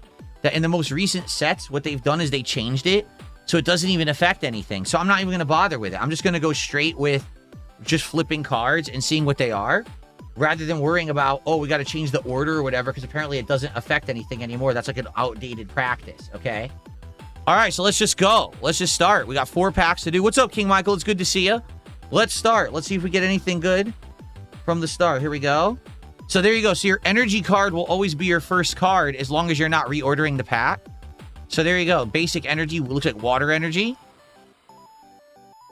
Okay. And another thing, people are like, why are you putting those flat on your desk? I'm not. This is a pad. This is an actual protecting pad on the desk that's meant for playing card games or putting accessories on your desk, model building. That's what this is for. So don't worry. This is not on the desk. This is not abrasive. This is smooth and padded. Okay? Okay. Let's go. First real card. It's a metal. It's a holofoil. Kyogre. Basic Kyogre. Not a full art card, but it is holofoil, so it's a variation, right?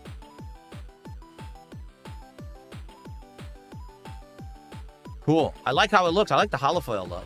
I'm sure it doesn't mean it's not valuable. Right? We're looking for full art cards. Basically, only full art cards have value, for what I'm to understand. So this is really not a big deal. We're looking for full art cards, but I do like how it looks. Okay.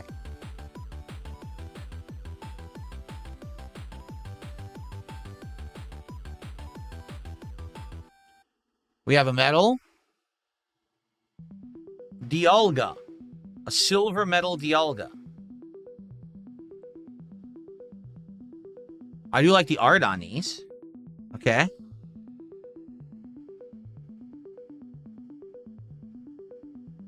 Another silver art card. Mega Signal.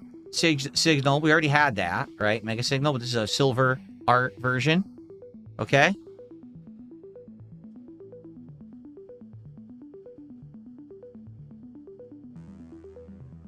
Standard card. Who's this? Garganackle. So it's a stage 2. Oh, it's a final evolution. Garganackle. Pretty cool. Powerful assault. I like the art on that one. Okay.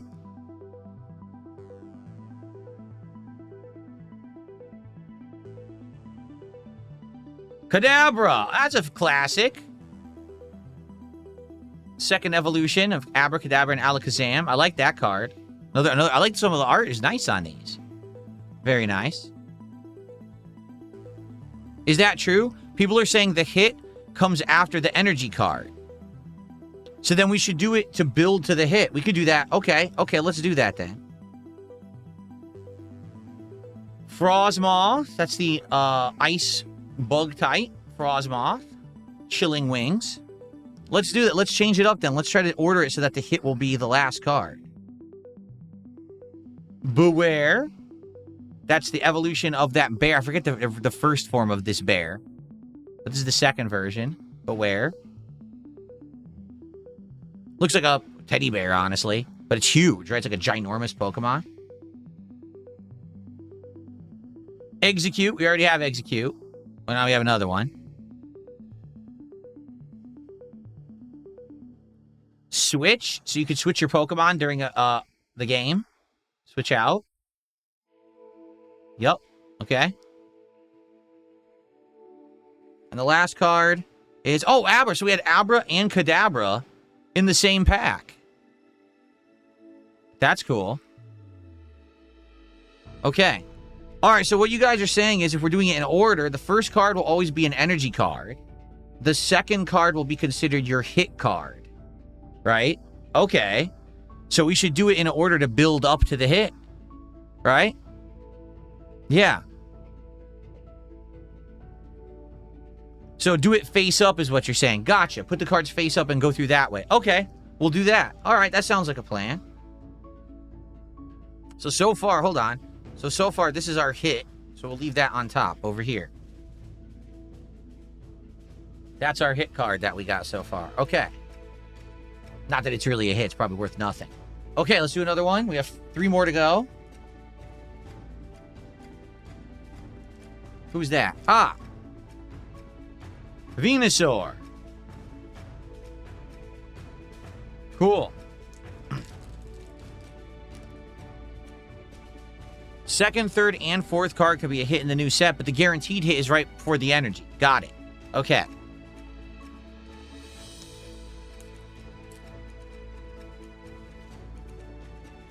All right. Here we go.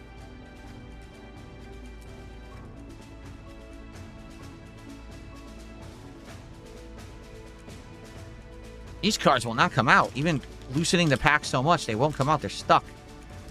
There we are. Okay. All right, so to do it properly then, this is just your code. So here's your code, everybody. There you go. Okay. So what we should do is flip it like this. Okay. And so we take a look at each card like this. The thing is, nah, this ain't going to work because this is going to spoil. So what we should do is this. I'll just draw from the bottom like this, okay? And then I'll flip. That way it builds suspense. You don't spoil the next card. Okay? That's what I'll do. Okay. So who do we got? What is that? Eskew? It looks like a penguin with a frozen block of ice on its head. I've never seen that before. Eskew? Okay.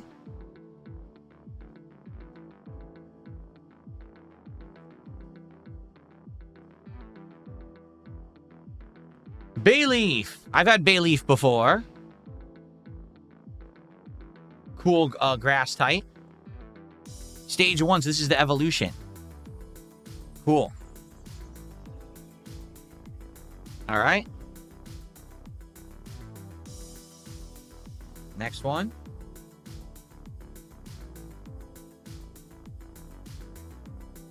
Spearow, the classic, Gen 1. We saw 1 million of these in the Fire Red playthrough so far. Okay.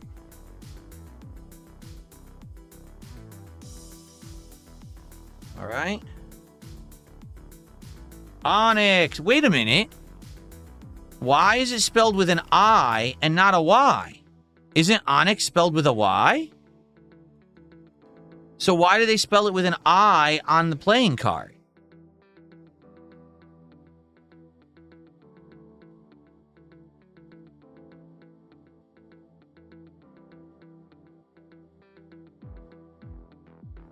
Evolution? No, it's not.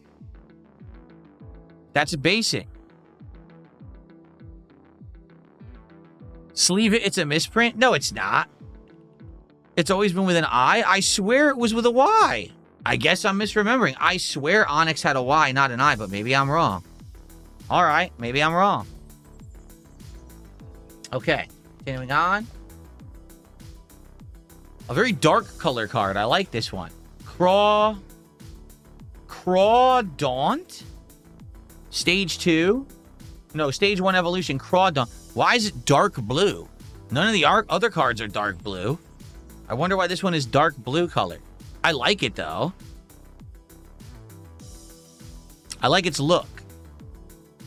It's dark type, so the card is dark. Oh, is that true?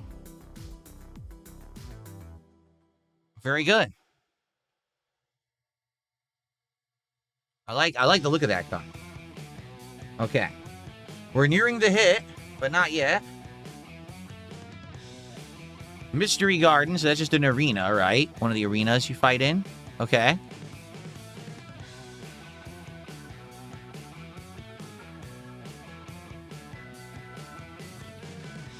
Soul Rock. That's right. It's rock type, but also fire type, is it not? It's supposed to be like a sun. I remember this guy, Soul Rock. Cosmic Beam. Cool. Is it the Mandela effect?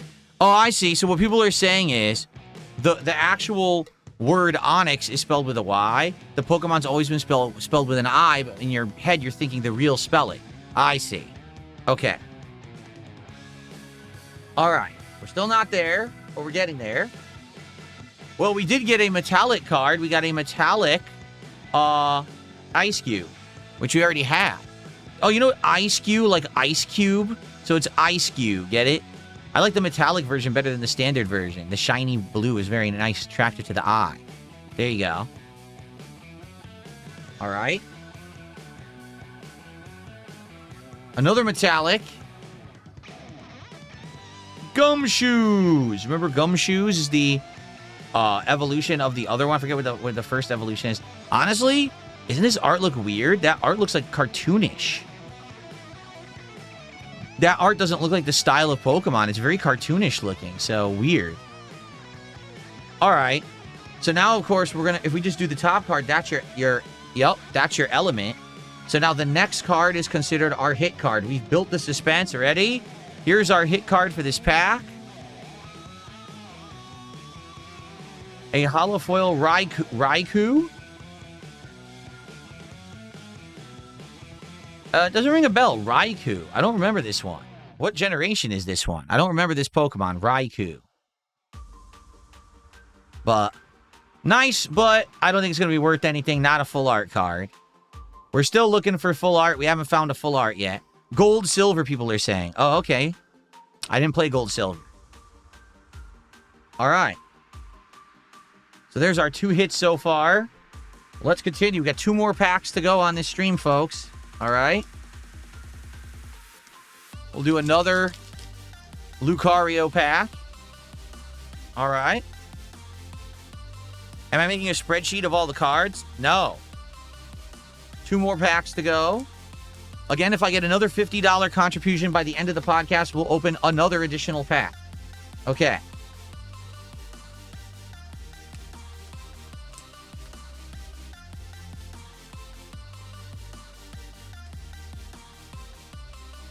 So first, our code. To anyone who's actually using these, enjoy.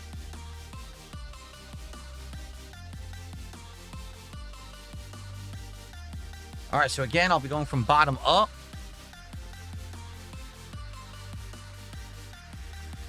Ready? Here we go.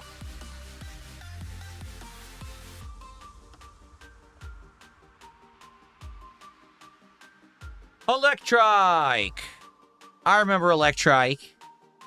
I actually like that card. That's a cool looking one. Kind of looks like an anime. Or actually looks more like manga, I think. That art style. Okay, second card. Sobble. I think it's supposed to be like the water lizard, right? Wasn't that a starter Pokemon? Sobble? I think that was a starter Pokemon 1-gen, if I remember correctly. But it is purely water type, right? Okay.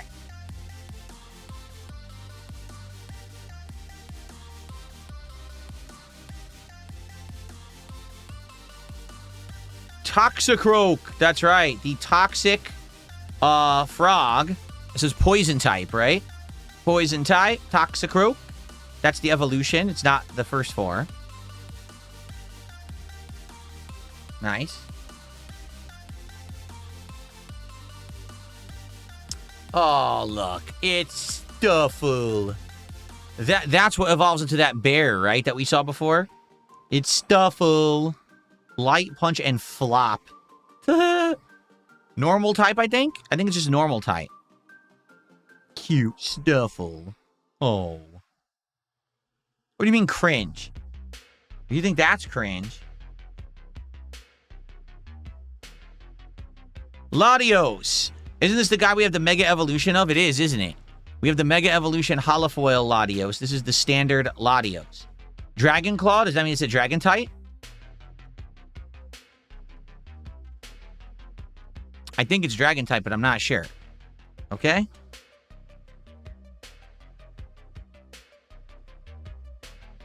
So far, nothing special. No foils or anything in this pack. Ninjask. So this is the evolution of the that Ninjak or whatever it was that I think was kind of like the cicada beetle. So this is the evolution of it. Ninjask. So definitely a bug type.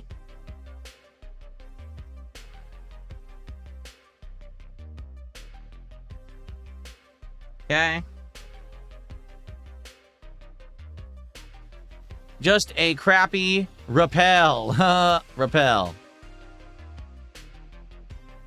Not even a full art Repel. Come on. Okay. All right, we finally got a metallic foil card, and it is Acerola's Mischief. I have no idea what this is supposed to be. Acerola's Mischief. But it is a metallic print card. It's metal, like silver. A supporter. Okay. We're almost to the card that's considered the hit. Oh, we do have another foil card. Alakazam. The full evolution, of course, of Abracadabra and then Alakazam. I like how this one looks full art, and this is a Psychic type. Like a purple for Psychic type. I like that full art version of Alakazam. No, excuse me, the full metal version, not art, not full art. Okay. All right, so now our energy card. What is that? Is that Psychic Energy? I'm assuming that's Psychic Energy. All right. All right, now this is our hit card of the pack. Ready? Let's see what we got. I have no clue. Wait a minute. Are you kidding me? It's Alakazam again? It's Alakazam again, but it's a holofoil Alakazam instead of a regular foil Alakazam. Well, that's ridiculous. Why I get two Alakazams in the same pack? Well, that's kind of a disappointment to get two of the same. Well, yeah, it's a scam. I know. I got scammed. I got scammed. Duh. Okay. All right, the last one for this opening.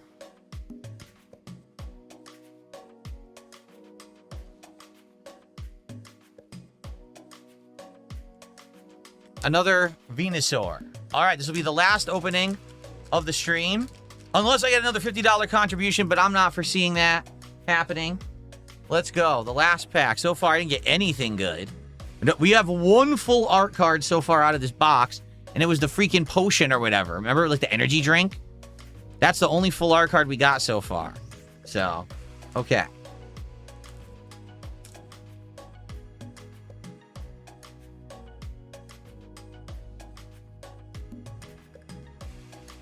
All right.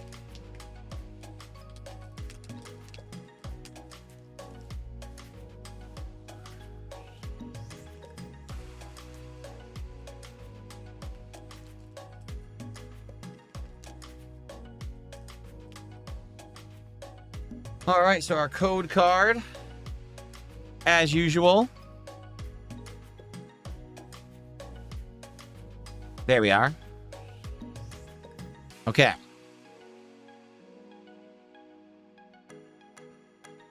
All right, going from the bottom.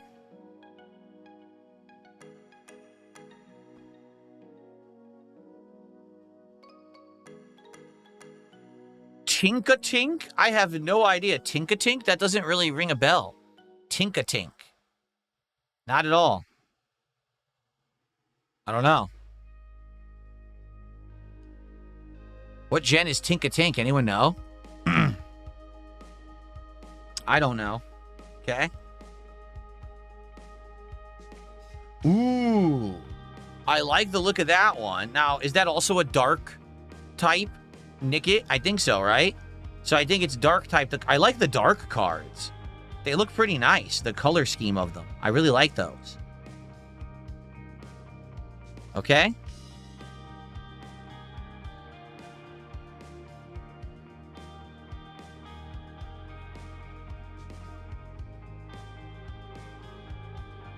Miltank. We just fought a Miltank the last time we played Pokemon. And it was a tank indeed. It had tons of health. So Miltank, I think it's just a normal type, right? That's why it's a white. Cool.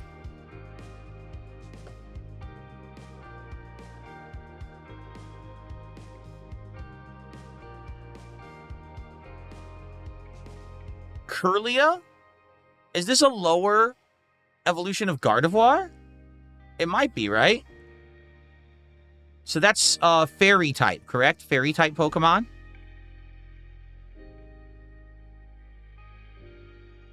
Curlia. Nice art. Another one of the Gumshoes. We already have Gumshoes. So that's nothing special.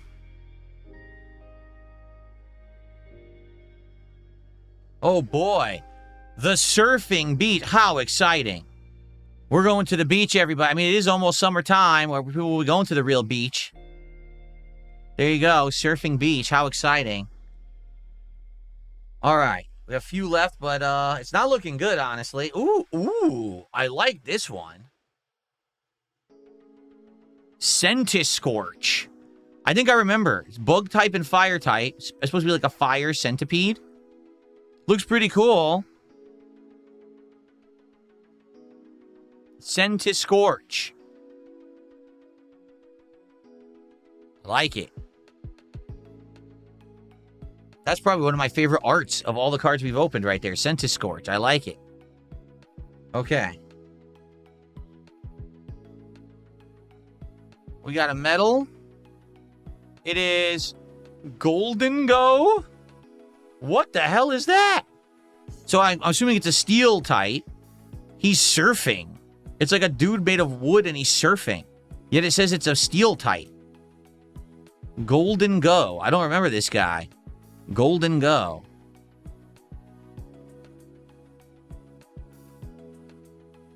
Yeah. All right. And so now we have our energy. Oh, wait. No, there's another extra. Hold on. I miscounted. Another medal. This one is the Pokemon Center Lady. What? Doesn't she have a name? I guess not. It's the Pokemon Center Lady. It's not Nurse Joy.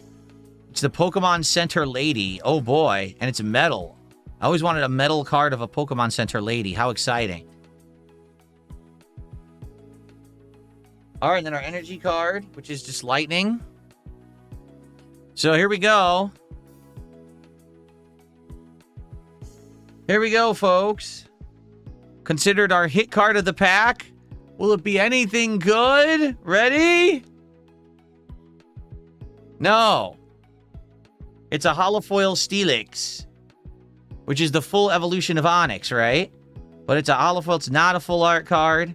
Nope. So there you go.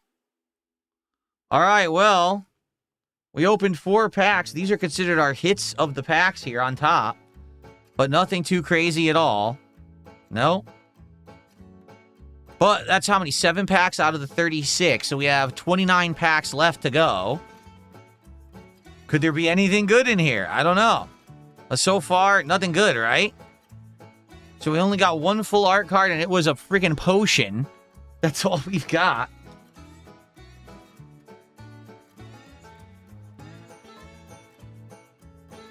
So we got, yeah, that, and we got...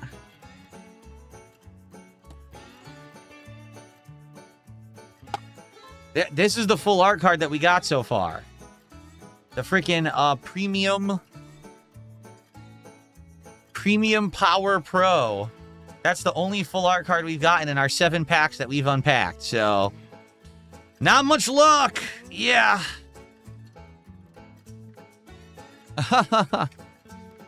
All right. So sadly, nothing great, right? Nope, not really. I think the best looking card we have so far is still this one, which was like the first one we pulled. The Mega Latias with the metallic on it. Yep. All right, well. Nothing special so far, right?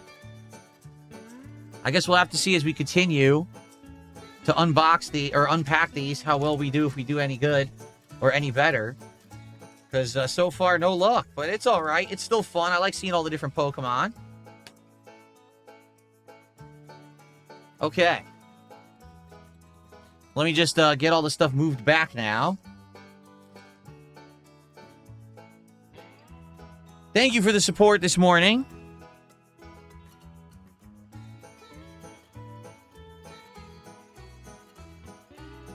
My get-rich-quick scheme isn't working. I'm not making thousands of dollars on Pokemon cards yet.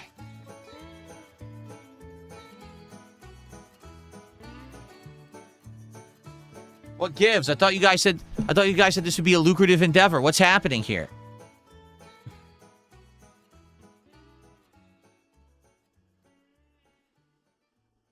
Okay. So I will, I'll put those into the binder later when I get a chance. Okay.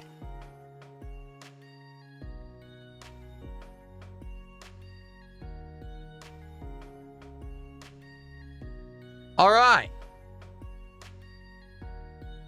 So thank you guys for a great podcast so far. Now we have a little bit of extra time. So anyone, want to tag me in the chat, we do a little bit of Q&A before we get set up for Pokemon Fire Red on this stream. Oreo J says the Latias is a $1 card. The other one's 50 cents. I believe you. So that Latias is $1 and the stupid potion is 50 cents. Great. Amazing. Definitely worth the investment so far. Very good.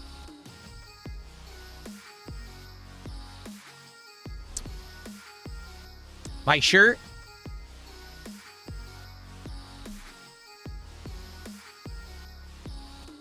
That's my shirt. There you go. Or do you mean this shirt? With all the palm trees and water and stuff? There you go.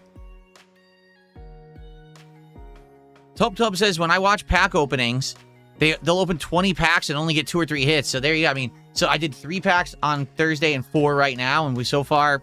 pretty much nothing, right? Nothing of any kind of hit. So maybe I'll get screwed. Maybe I won't. I don't know.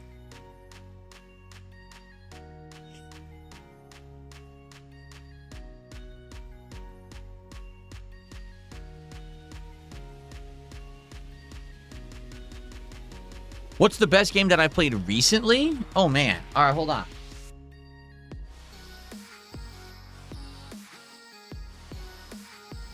Give me 1 second.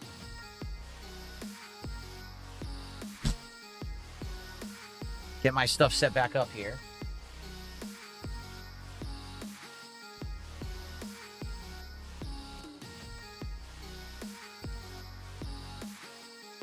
So, taking a look at the games that I've been playing recently.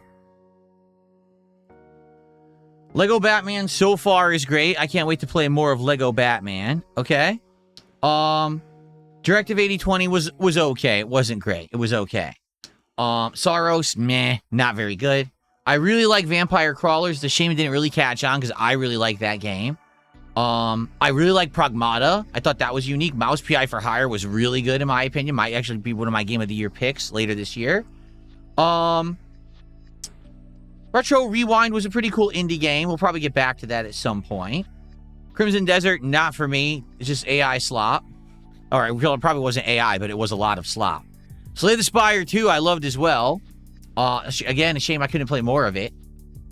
Resident Evil 9, amazing. Great game. Marathon was not very good at all, honestly. I thought it sucked. Let's see here. Crizzle was not for me. Hellmart was all right. Dragon Quest VII Reimagined was decent. Highguard sucked ass. That's why it's already out of business. The company's closed. Quarantine Zone was all right, but I kind of got bored of it. And that's about it. So that's what I've actually played so far this year. So there you go. That's what I thought about all the games that I played in 2026.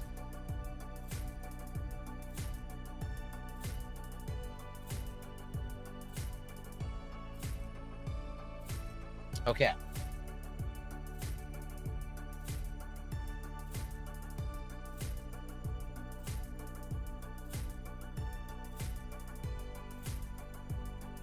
No, Crimson Desert is a game if you want endless content. That's literally what it is. It's a game where the way that they designed it is that it's just endless amounts of content, but literally none of the content has any meaning. It's all just there for the sake of it being there. The story is abysmally bad, so never when you're doing anything does it feel like it's worthwhile. It's just a whole bunch of activities crammed together into the ultimate slop game. The way I described it best, it's like going to an all-you-can-eat buffet, but all the food is low-grade heat lamp food. So yeah, you paid one price and you can get a ton of food, but it's not very good. That's basically Crimson Desert. There's nothing meaningful in the game. Nothing resonates. Nothing really, you can't remember any of it because it's just going through the motions. Say, oh, well, I paid $70, but I got a game that's 200 hours long. Yeah, but it was 200 hours of boring, repetitive shit. None of it mattered. So who gives a fuck? That's why I quit it after 20 hours. I was too bored. Fish Tank Big Boss, thanks for $2. He says, when will glorious Lego build streams return? I don't know. I would like to do them again, but we'd have to find a reason to do them. Like, would it be an interesting Lego build at some point that people want me to do? That would work out? That, you know what I'm saying? Right now, the latest Legos are the Pokemon ones. The problem is they're huge.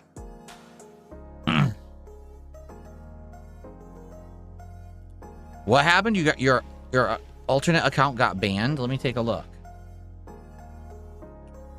Someone's saying they want to be unbanned. Their alternate account got banned. Let's take a look.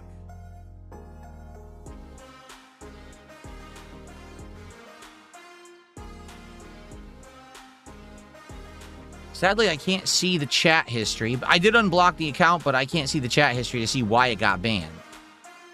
I can't see it until they actually talk in the chat, but I did just unblock it.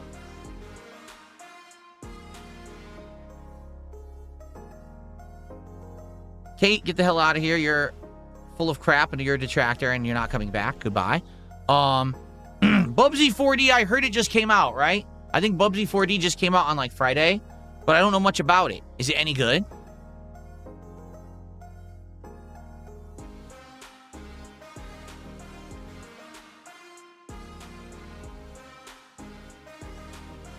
Anyway, what was I saying? Oh, Legos. So, the latest Lego sets that people would probably be interested in are the Pokemon ones, but I'm not going to get the giant one. That's like $700 and insane pieces. It would take me 2 months to build it.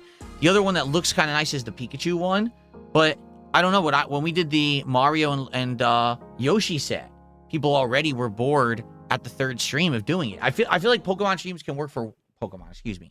I feel like Lego streams can work for 1 to 2 streams and that's it. Once you reach the third or fourth build night, people get bored. So it has to be like fast moving. I'm just curious. do they sell that Pikachu Lego?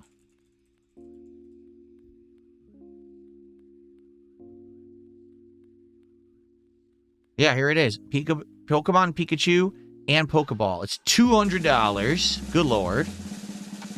Oh, they also have a Lego Eevee. There's a Lego... Whoa! God Says Wash Your Hands just did a 50-pound super chat and said, your mods are silly. Let me take a look. Hold on. Let me see why you got banned.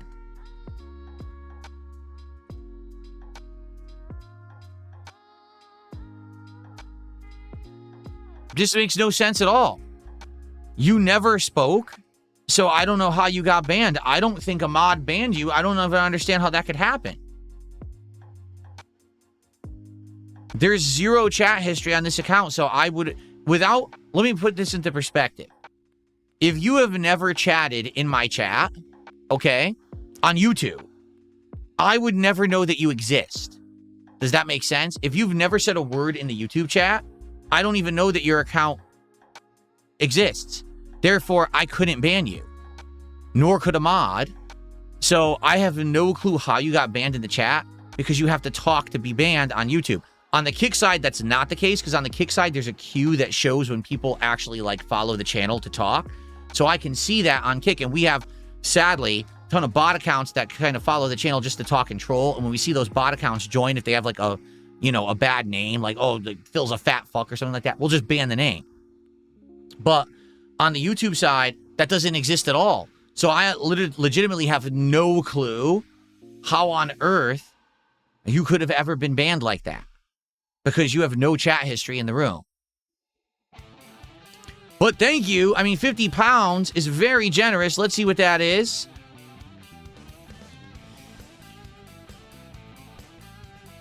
Oops. $67.33. Wow. Thank you so very much to God Says Wash Your Hands.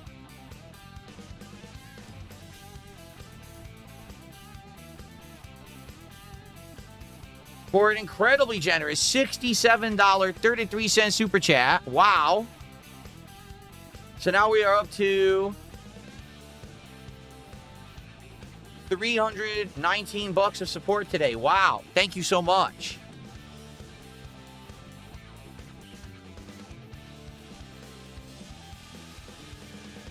Yes, and I have no idea. Again, I'm looking. I can't tell you why you were ever banned. I have absolutely no clue. I posted a meme from WKUK and got banned instantly the other day.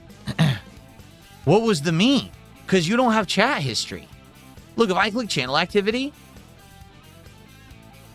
it doesn't say you've ever spoken in the room.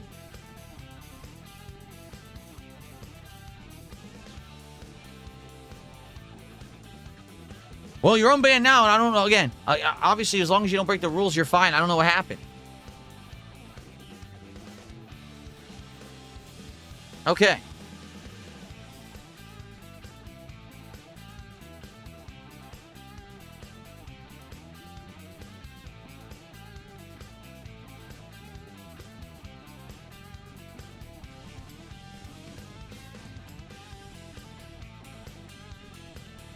All right, so what else you guys want to talk about? We have about 10 minutes left before I adjourn the show, because I like to keep it around 2 hours.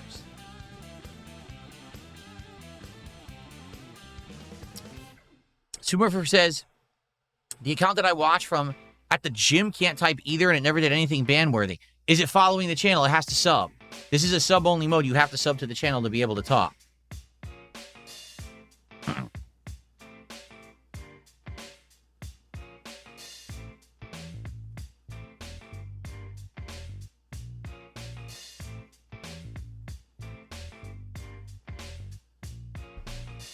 King Michael, I didn't have a week off, but I had a couple days off, and I've talked about it earlier that I basically built the entire weight machine, which was a big ordeal, and I'm going to start using it tonight.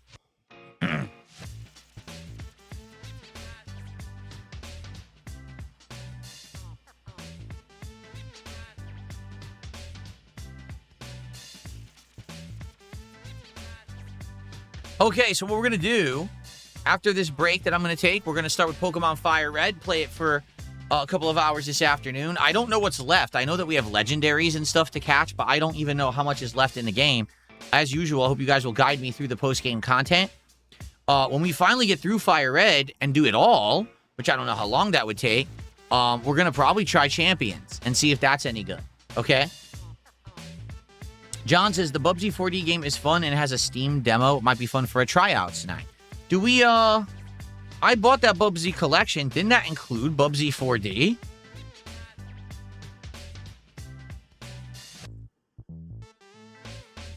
Wasn't it part of the Perfect Collection? I thought it was. But maybe not. No, it's not. It's separate. I could get it for a discount if I wanted to buy it.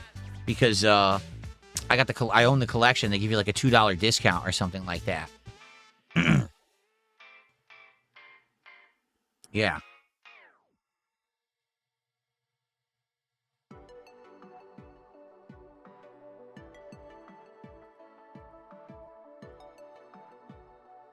Weird. It's a weird art style.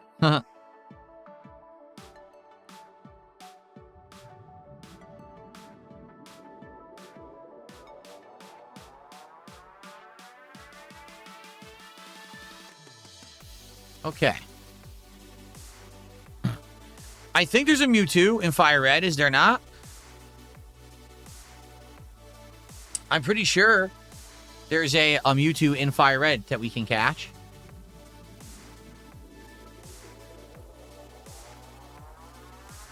Well, Smokeman Jack was banned for being an asshole. I specifically remember when he got banned.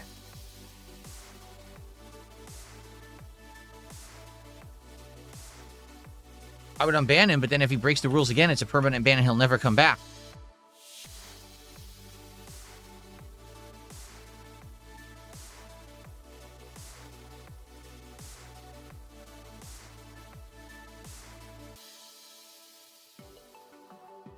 There you go. Okay. Oops. Now I misclicked. Darn it.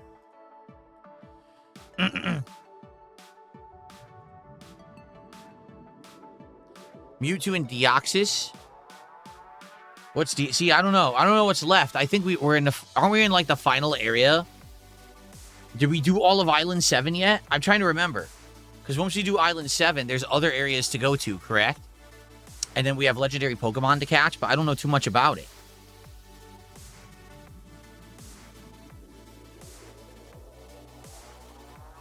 Ugh.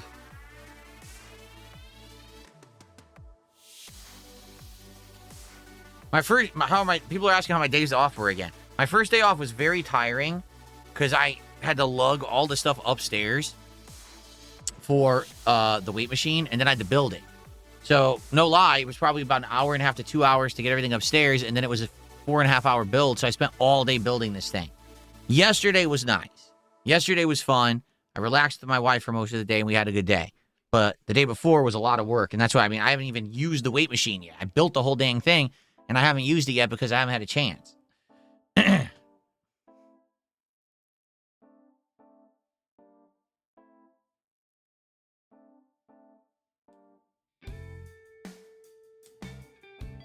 What am I going to do with the pallet? No clue.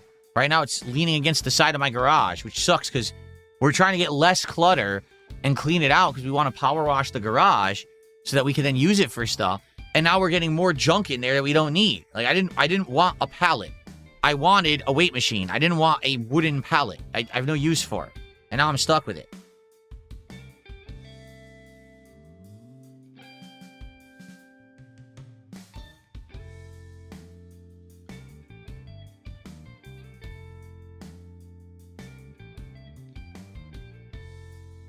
No, it is a cable weight machine. It's 150 pounds of plates, but when you add in the weight of the machine, it goes up to 200 pounds of weight resistance. So it's a really good machine. It's really elaborate. Like, you can do a ton of exercises. Like I said, tonight I'm going to do 4, and then tomorrow night I'm going to do another 4. And each time I'm isolating different muscle groups. So I'm not always doing the same stuff. Here we go. Yeah! Thank you, Fish Tank Big Boss, for $2. He says, are you going to start your swole arch now with the gym? Maybe. But the thing is, like I said, I'm going to do it naturally. I am not going to be taking crazy supplements. I'm not going to be roiding. I'm just going to be, through my improved diet and, protein snacks and things like that and working out. That's what I'm going to do.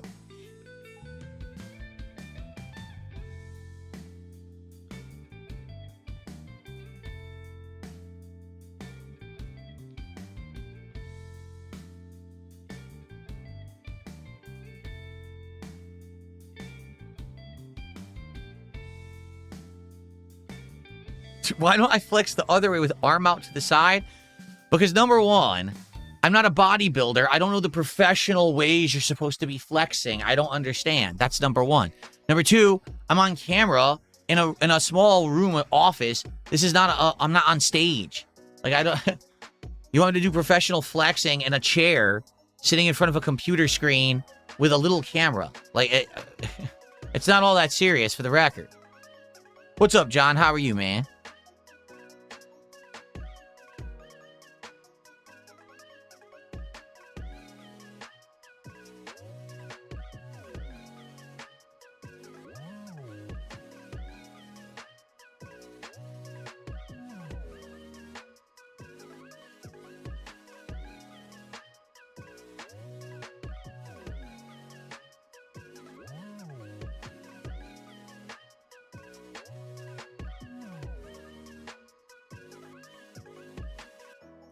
I've never claimed that I have a massive studio. I have a small room. This is the small spare bedroom in my home that I've made into something that I can film out of. I've never bragged this is a big room. It's not.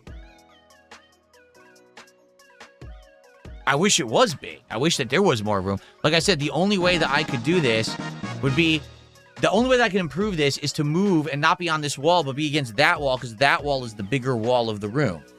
But originally, I couldn't do that. Now I could fix it if I wanted to. But this is not a big room. Absolutely not. Why do you think it gets so stuffy in here? Yes, a dummy just gave me $2. Thanks, $2, dummy. Appreciate that.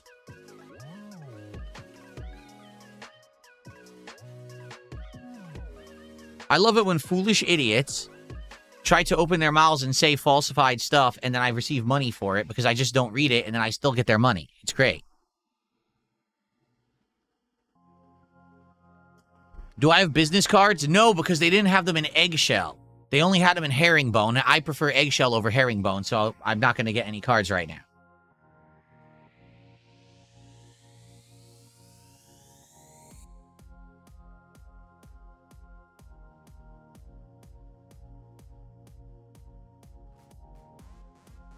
Yeah, I know. Larry King says, oh, he's not in a Dale-sized room. Dale's room is huge. Dale's room is exactly the same size as this room.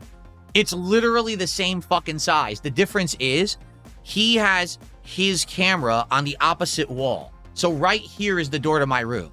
So what he did, he set it up so he's facing that wall on the back, and his camera's against the wall in his face. So it looks like his room is big behind him, and he has the door in the background. I could do that. Why? But why would I want a big empty space behind me? It doesn't make sense. Instead, here, now I can have this nice stuff behind me. You see the wall design, everything, the lighting. You can't do that if it's a big empty fucking room behind you.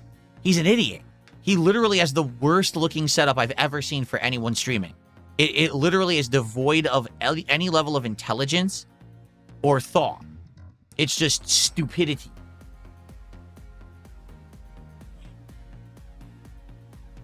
Yes, for the very little that we did the card simulator game, I actually really enjoyed it. And I'm looking forward to actually playing it. Tomorrow night, we're going to do it. As the late stream tomorrow night. I think it'll be a good chill stream. I hope so.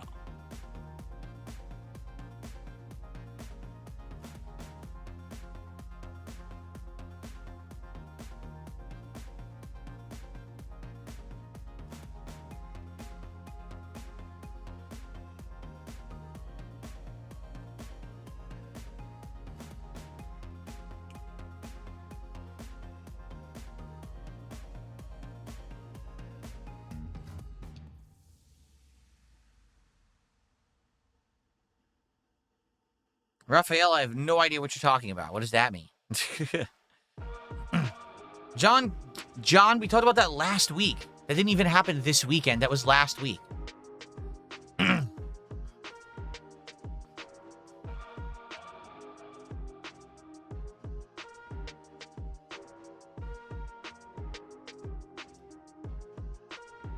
I still don't know what that means, Raphael. I really don't. What does that mean?